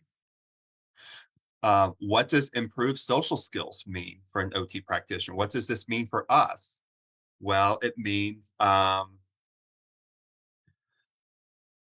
it means that we want to manage stress and anxiety. We want to increase their ability to voluntarily do activities. We want them to engage in recreation, work, school. And we want help them develop their overall competence in daily life. Okay. So let's go on to the next slide. And one thing that we're really skilled at as occupational therapists is activity analysis. So we're really good at breaking down all of the activities that individual does to help them become functional. So with this, we're going to look at, what we need, how we're going to instruct this. So do we need to give verbal instructions, pictures, etc.? Level of cues needed for successful performance. So do you need verbal cues? Do you need gestural cues? Again, do you need picture cues? Something like that. Sequencing, so following those steps and how long it takes to follow those steps. So putting on a t-shirt should take about a minute at the most, not an hour. So for someone who's trying to figure out how to put that on, the physical properties that's being used. So for, thinking about like the environment. So like sitting with a laptop, typing at a table versus sitting on a couch, typing on a laptop. So we're going to look at the motor skills such as strength and manipulation. And then lastly, adaptations for the task. So upgrading and downgrading. OT has this great term, the just right challenge. We want to make sure that our client is engaged in the just right challenge. So we're going to adapt the task to fit their need. Okay. All right. So I have an activity that we're going to take a couple minutes to do. In your packet, you're going to see some sensory diet sheets. And as I mentioned before, and Tanya had mentioned as well, the sensory activities that we do they drive us throughout the day. So what I want you all to do is go into these sheets and take at the most about 2 minutes. So we're going to speed date the sensory processing activity. So take about 2 minutes and look through here and kind of just check for yourself. What are things that you like to do? What are things that are good? Like, for example, um, under different types of touch or temperature. I'll be the first to say I do not like hot beverages. I don't like, hot coffee. I don't like hot chocolate. I prefer a cold energy drink. So that's like a sensory thing that's important to me. So think about what are things that you prefer. So take about 2 minutes and then share some things, and then we'll take a minute to share some time to that stick out to you. All right, we got to drink hot coffee in the AM.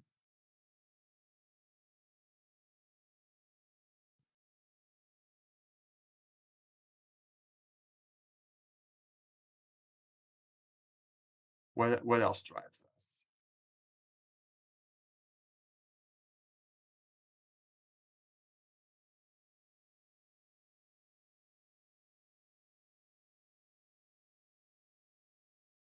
Heavy blankets to sleep and watch movies.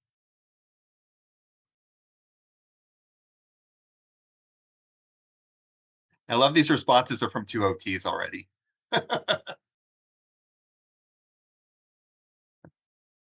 Petting my fur babies, baths at night after gardening all day, heavy work and crunching food. So we're getting all the OTs.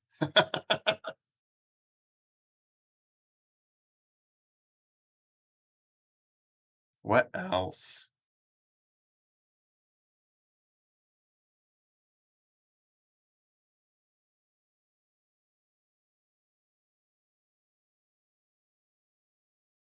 All right, a rowing machine. That's a lot of heavy work.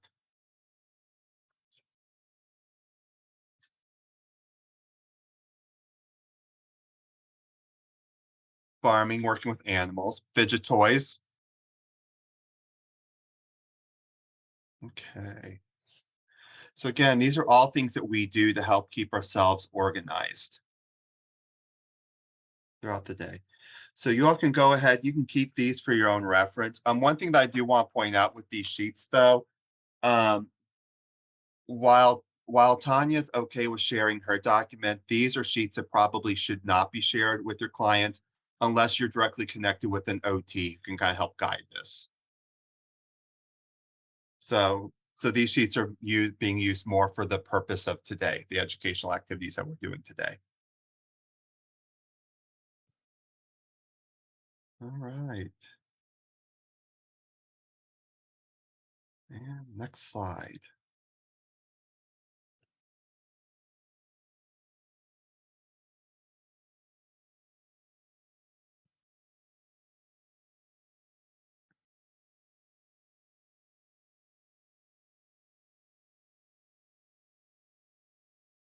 All right, so we've got a case study that I want to quickly work through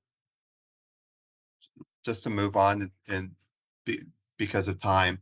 So we're thinking about PEO, and we're thinking about individuals who are experiencing like for psychosis or or like a mental health type issue. So a lot of times when people think about OT, they tend to think about physical issues. So here's something though that's kind of combines your physical issues with some mental health. So we have Joe, he's 25 years old, he's a college graduate and prides himself on being very healthy. He works out daily and is running or riding his bicycle, and he's completed an Ironman. One morning while he was out on a bike ride, he was hit by a car when the driver fell asleep behind the wheel. He now has a complete spinal cord injury at the C5 level. So the C5 level, basically what that means is he has head, neck movement, and he can shrug his shoulders. He doesn't have much movement below that. Maybe some bicep movement, but otherwise that's about it. So he does not have a lot of movement left. He's in inpatient rehabilitation and he presents with flat affect and he avoids all activities. So we've got depression and anxiety here. He attempts to refuse therapy services and states that he wishes he does not survive the accident. So using PEO, person, environment, occupation, we want to consider emotional regulation for him, acceptance of his new body because he has a new body now. His body's not working the way it used to. Education on work, leisure, and what that's going to look like for him. Education on routines surrounding new ADL, so new activities of daily living, and care for his wheelchair. And also, he's got a lot of new members of his team now that he may not have had before. So building relationships with the new members of this team. So again, he's had preferred occupations and they've changed because he can't complete Ironman competitions. So ultimately, he's not having a good fit between person, environment, occupation, which is leading to his issues with occupational performance right now. So again, we really want to work on the acceptance of his new body and appreciating like developing new leisure activities and new work skills. So that's where we kind of go from the physical component to the more social, emotional, mental health type component here too. So, okay. So, all right. So that's pretty much like, again, a physical disability case that we would work through at this point in time. All right. So next slide. All right, that's me. And I'm just going to briefly talk about Malia because this is a homelessness case. And just for you to be aware that Malia presents with anxiety, socially isolates. She has difficulty processing sensory information, and so that she can successfully respond. And Tanya and Josh have both gone over situations like this. So we would work on sensory and emotional regulations, developing roles and routines that support her occupational success, building those trusting relationships so that in every environment she's at, she can trust because she has been under trauma. And so we would use a trauma-informed care approach with Malia and address those issues to help her be more successful. So I'm wondering if some of your clients present like Malia. All right, you can switch to the next slide.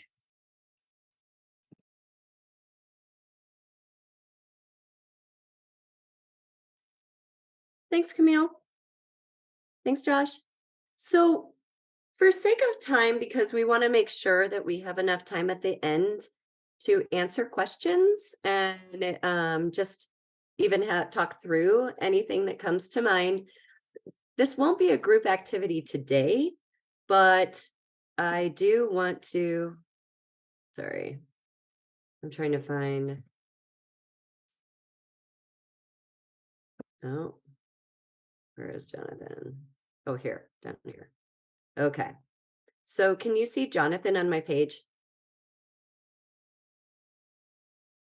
Only the slide group activity, let's get to know Jonathan, but they have Jonathan in their handouts.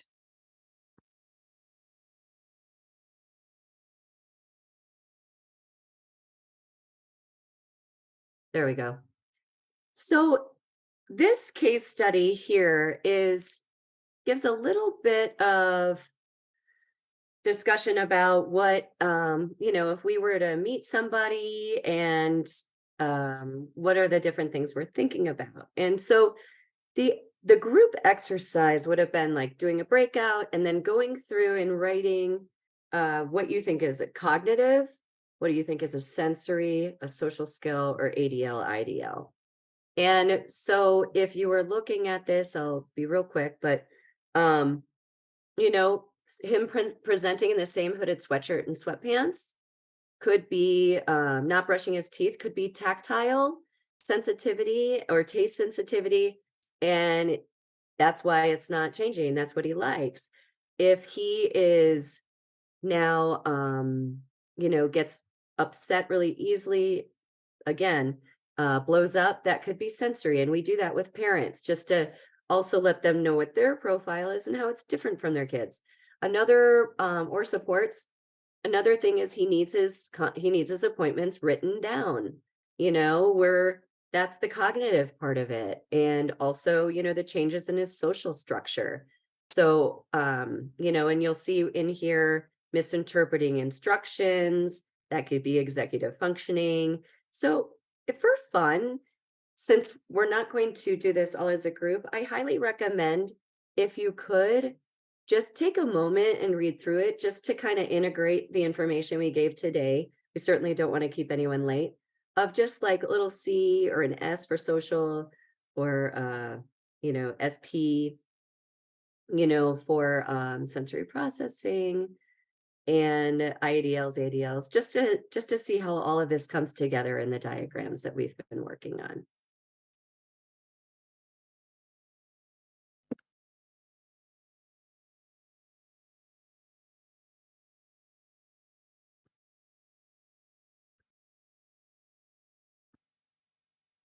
All right. All right, so this comes back to me. So for interventions that occupational therapy practitioners would use, the choosing wisely is a evidence-based intervention approach. So we're suggesting that occupational therapy practitioners use evidence, strong evidence, to make choices to have the best outcomes. Tanya's talked to you about sensory processing, and Tania and Josh have given you ideas about environmental adaptations that we would be making to decrease the effort on the part of the individual so they can be more successful. So those are things that we want to consider. All right, if you can go to the next slide, please.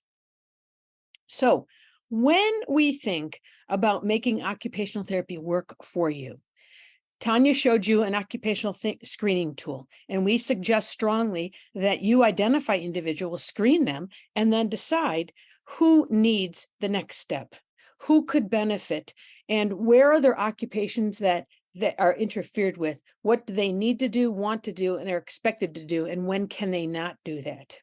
If you feel that one of your clients is not participating for any reason, please screen and refer. Having someone as an occupational therapy practitioner in your program directly connected would allow you to discuss individual clients and program needs. And Tania talked about this some already. You could request staff, client, caregiver education. There may be opportunities to have group therapy, as Tania talked about, that are beneficial to the client. Sometimes role modeling teaches stronger if a peer does something than a therapist or an adult telling them to do things. Overall, occupational therapies have clients' best interests as their focus, and we will work with them to ensure a successful engagement in their occupations. And as Tania spoke about, we have to work as a team, as this slide projects, that as a team, we will have more success. So we need to be able to talk about what our clients need, how can they benefit from the services that we can provide. And occupational therapists can help the whole team understand their role and what we can contribute. So those are things to consider. Okay, Tania? So if we go back to the client that you originally thought about 2 hours ago, and we look at how do you think that client could benefit from a skilled occupational therapy service? We can combine the Rutgers wellness model on the bottom right here with the specific occupational therapy focus circles on the left that Tania talked about. And we're looking at addressing IADL, sensory processing, ADLs, cognition, and social skills. I hope you have a much better idea of how much cognition is the foundation and the base for individuals understanding how to be successful in contributing to their communities and being successful in life. So, and also I want you to imagine on the top right, the PEO model that Josh talked about. So as occupational therapists, and you also look at the person, the environment, and the occupation, how we can help so the client is more successful in participating. Okay, go ahead.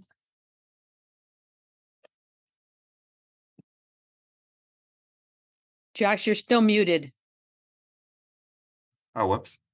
So gang, OT is here to help. As you've learned, just from us today, we want to help. We want to be there with you all. So we're a very collaborative profession, and we want to help you achieve your clients' goals. So there's multiple ways that we can work together. One way is through a consultation model. In this type of model, an OT would be available to you to answer questions and to help you problem solve through a challenging scenario and help you achieve the best possible outcome for your client. For some individuals with milder needs, a couple of consultation sessions can meet their needs. For clients who have more persistent needs, direct OT services is the way to go. By utilizing an OT in this capacity, the OT becomes a part of the team and works with the client on a consistent basis, helping them to engage in their life activities and reporting the progress back to the treatment team. A client may work with both types of occupational therapy practitioners. For example, an occupational therapist may conduct the initial evaluation. However, they may then work some of their interventions with an occupational therapy assistant who works under the supervision of the occupational therapist. Regardless, both individuals, the occupational therapist and the occupational therapy assistant, are licensed professionals skilled in promoting participation in life. So I want to also we want to talk about really hit on CPT codes just really fast. So for CPT codes, we would use like OT evaluation for like low complexity, high, moderate complexity, and high complexity. Therapeutic activities that focus on cognitive functioning.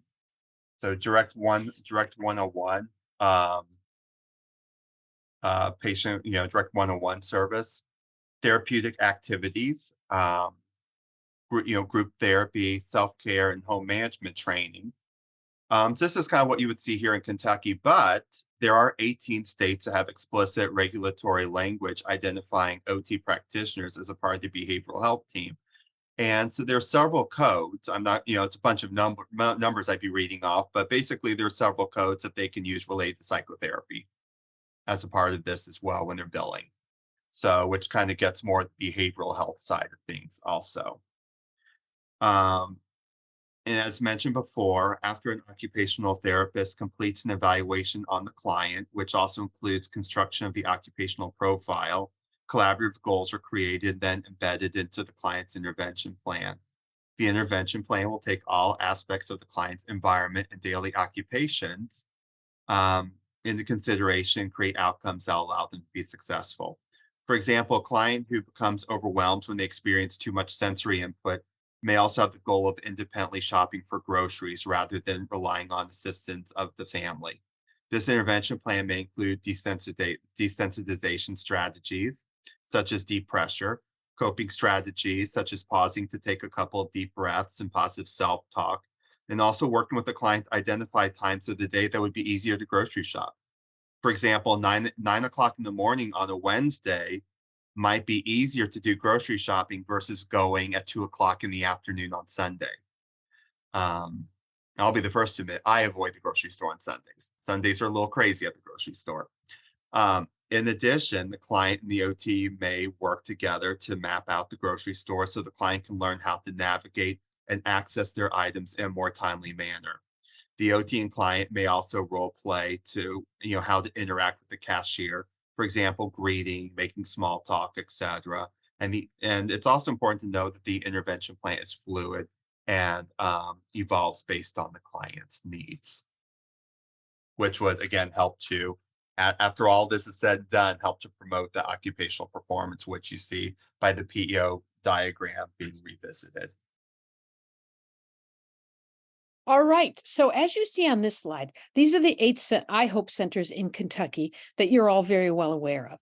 In the blue are the contact person, and in the red is the occupational therapist that has been identified as the contact person for that facility. You can see at the bottom, Cumberland River and New Vista do not have an occupational therapist contact or that's already been identified to assist in their program. So Allison Paul Perry and I are meeting with Cumberland River and New Vista to help them connect to an occupational therapy practitioner. We're also going to be working on billing and working to help you secure occupational therapy services or answer your questions. And I know that several of you have made contact with OTs, but might not be offering the service to your clients yet. So we are here to assist you with that process, to help you understand what needs to be done and how to do it so that you can be successful and your clients ultimately are able to perform their occupations and contribute to the community and feel good about themselves, to increase that self-esteem and self-worth, which is really key. So if you'd go to the next slide, Tanya. So when we started today, we had several different objectives for you. I am hoping that you understand the role of occupational therapy, and especially with First Episode Psychosis. So if you want to put in the chat what you learned about the role of occupational therapy, we'd love to see it. What's your plan to work with an occupational therapist to help practitioner, to help your clients be successful in occupational performance? And what will you do to refer to occupational therapy? What areas are you going to refer for? And as Sally's commenting, I'm seeing that, yes, in Oregon, for example, Tania can bill under psychotherapy codes because she is identified as a qualified mental health professional.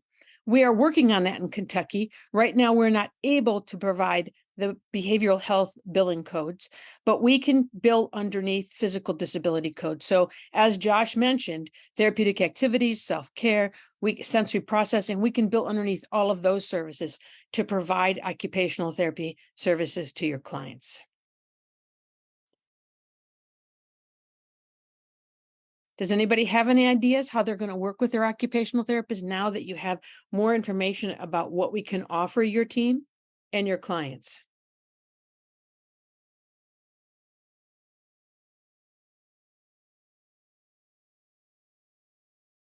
Okay, I'll throw another question out to you.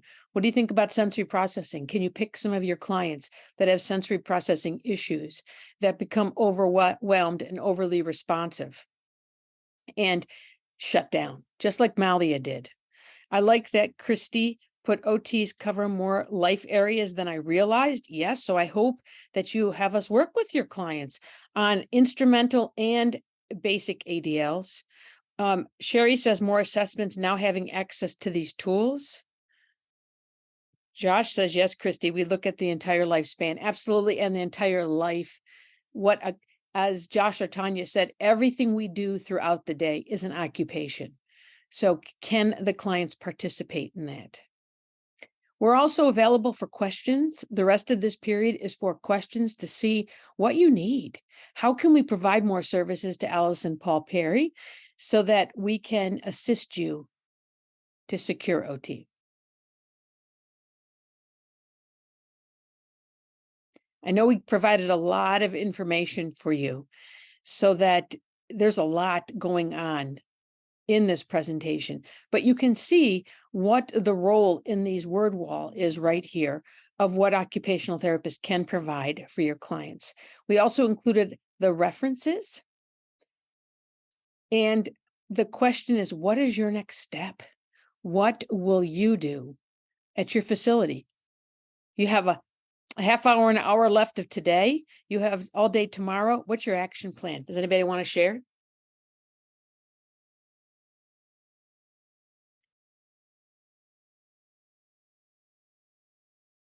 Okay, so they're asking, Bertrand is asking about ABA. We all have opinions of ABA. And I think it depends on what the client needs. ABA does not always take into consideration sensory processing needs of the individual. And it's much more a reinforcement for a behavior or an action.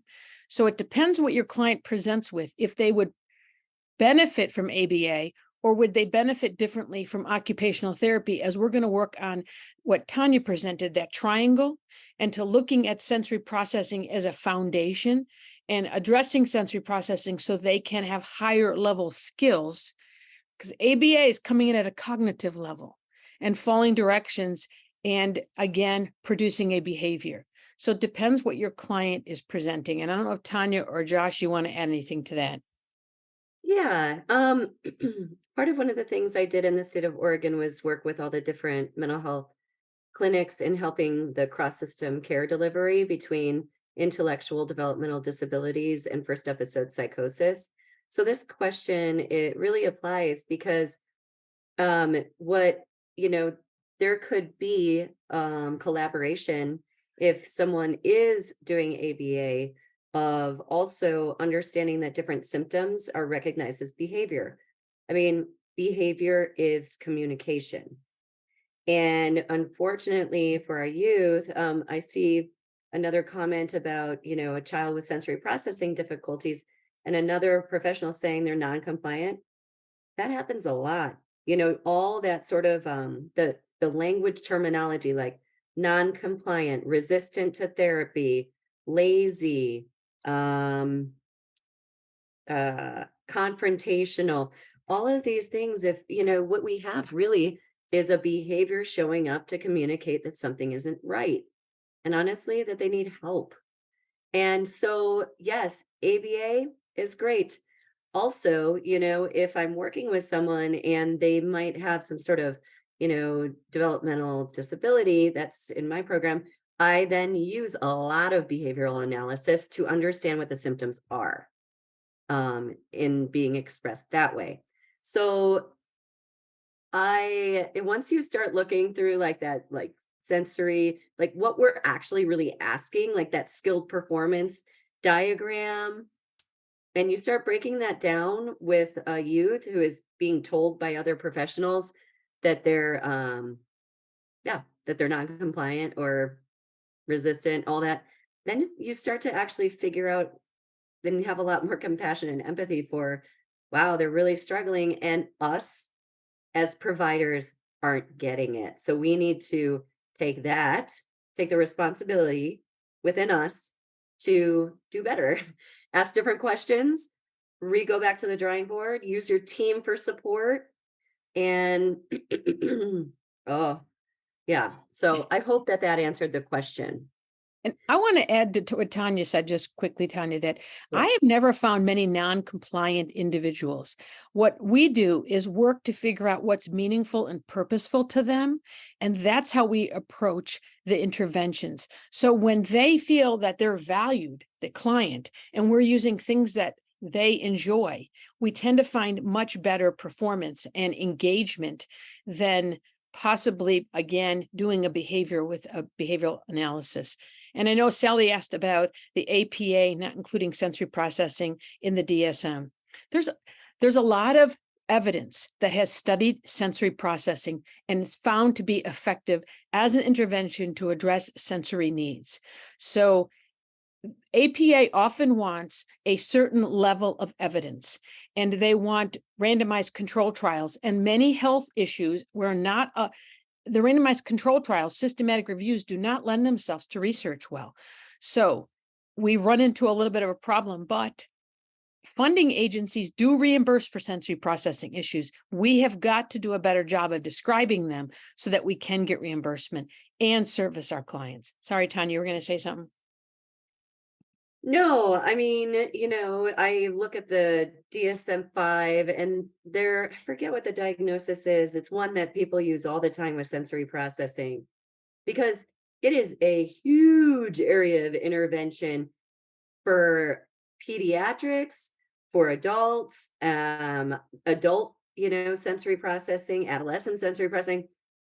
I would hope that the next DSM is going to change, a few things actually. Like even the definition of trauma in the DSM sort of lists what should be considered traumatic, but they've completely left out the whole fact that what you experience as trauma is trauma. It's the experience, whether or not you can, figure out the why it happened or why someone behaved that way. The trauma is the experience. And so I'm really hoping that they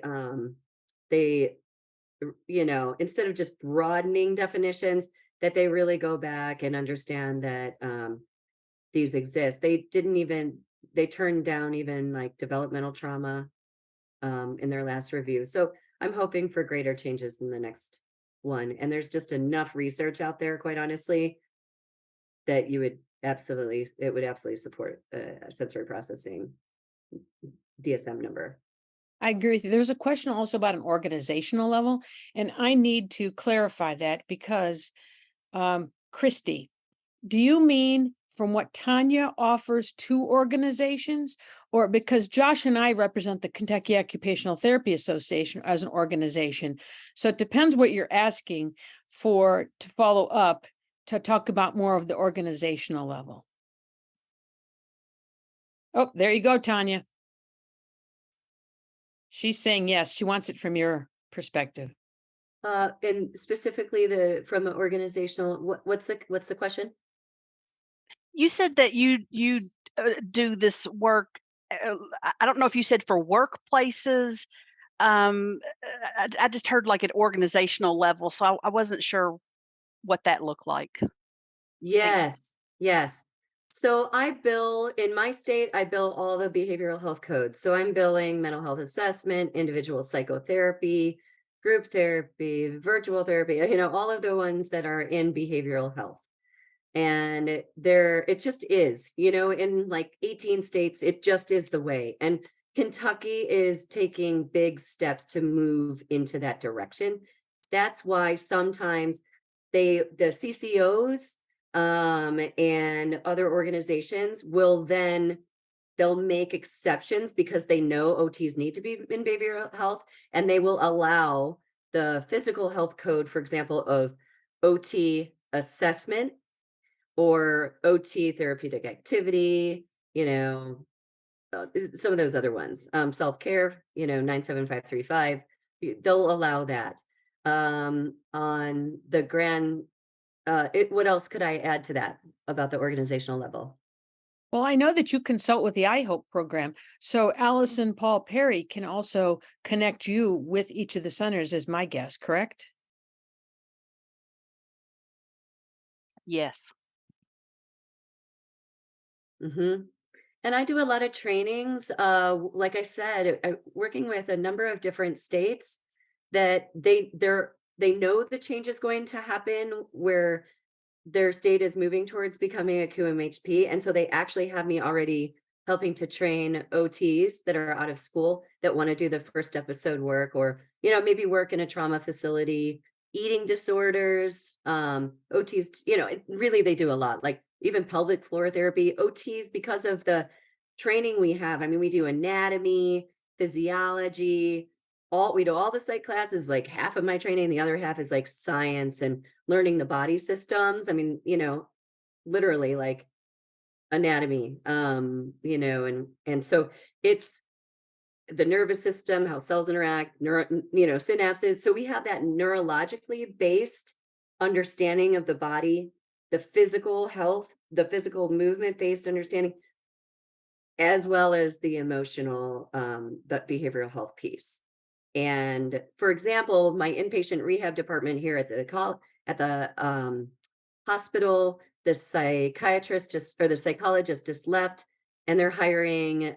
They've got the position description. They're looking for an OT because the OT can then work in inpatient rehab for people just who had an injury, but then they're going to be there for the mental health piece of recovering after an injury and the impact on life, roles, habits, routines, and daily living and all of that. So Thank you, Tanya. I was going to ask people what would help you use your occupational therapy practitioner more effectively. What would you still like to learn more that we can provide to Allison so you have those resources?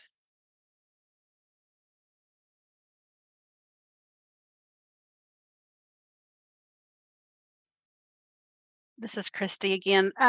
So Allison is the liaison to the First Episode Psychosis staff at the CMHCs. I'm the liaison to the crisis staff at the CMHCs. So I'm thinking about this from the perspective of individuals in crisis and trying to make those connections of how OT. So I guess any guidance around that could be appreciated. Thanks. All right, Christy, occupational therapists can bill in CMHCs. So there's no reason that we couldn't connect you clearly to an occupational therapy or a practice in your area.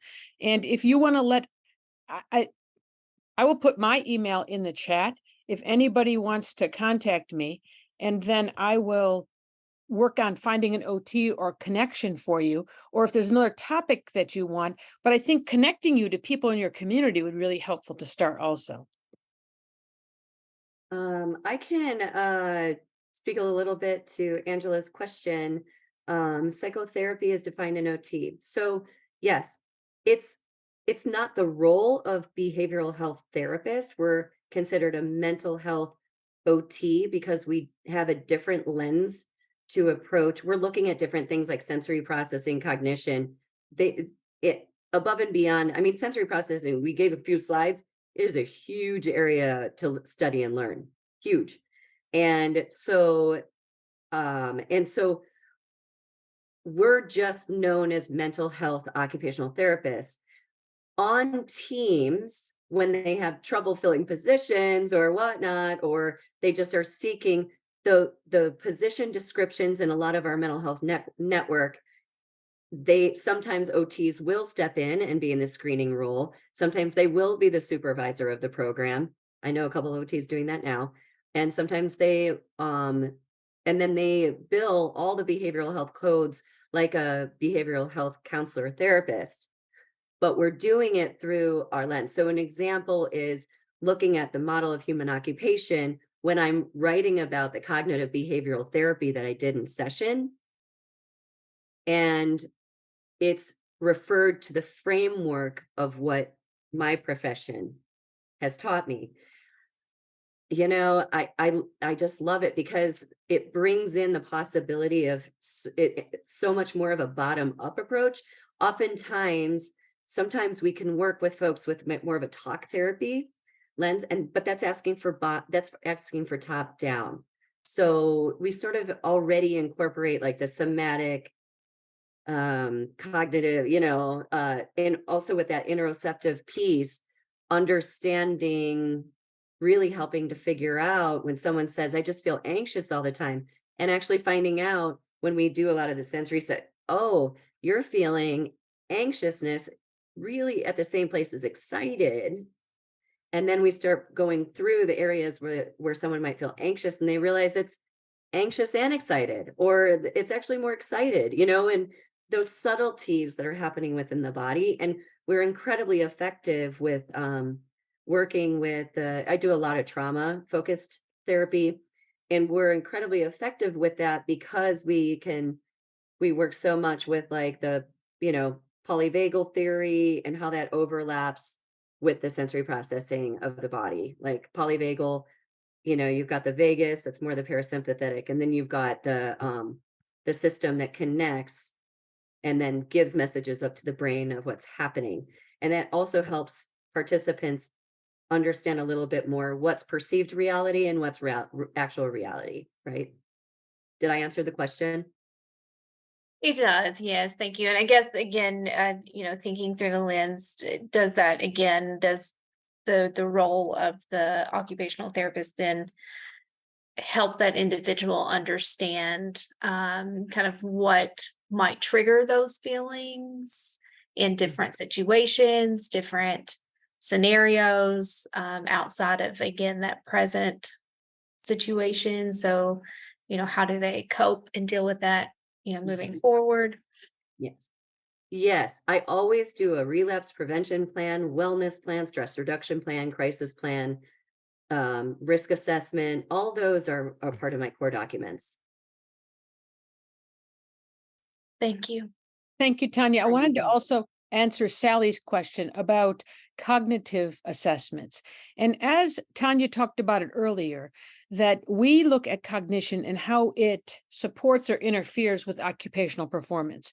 So Tanya mentioned the Allen cognitive levels, which identifies a specific level of where the client can perform and how they can be successful based on their cognitive skills. So how many step directions do they understand? Are they able to do new learning? So there are several cognitive assessments. It also depends on what was the cause, that which one we would pick. If it was neurological, if it was developmental, we might have a different approach. So we'd be glad to talk about a little bit more with you, maybe through email or other things. It depends on what the clientele is presenting as to.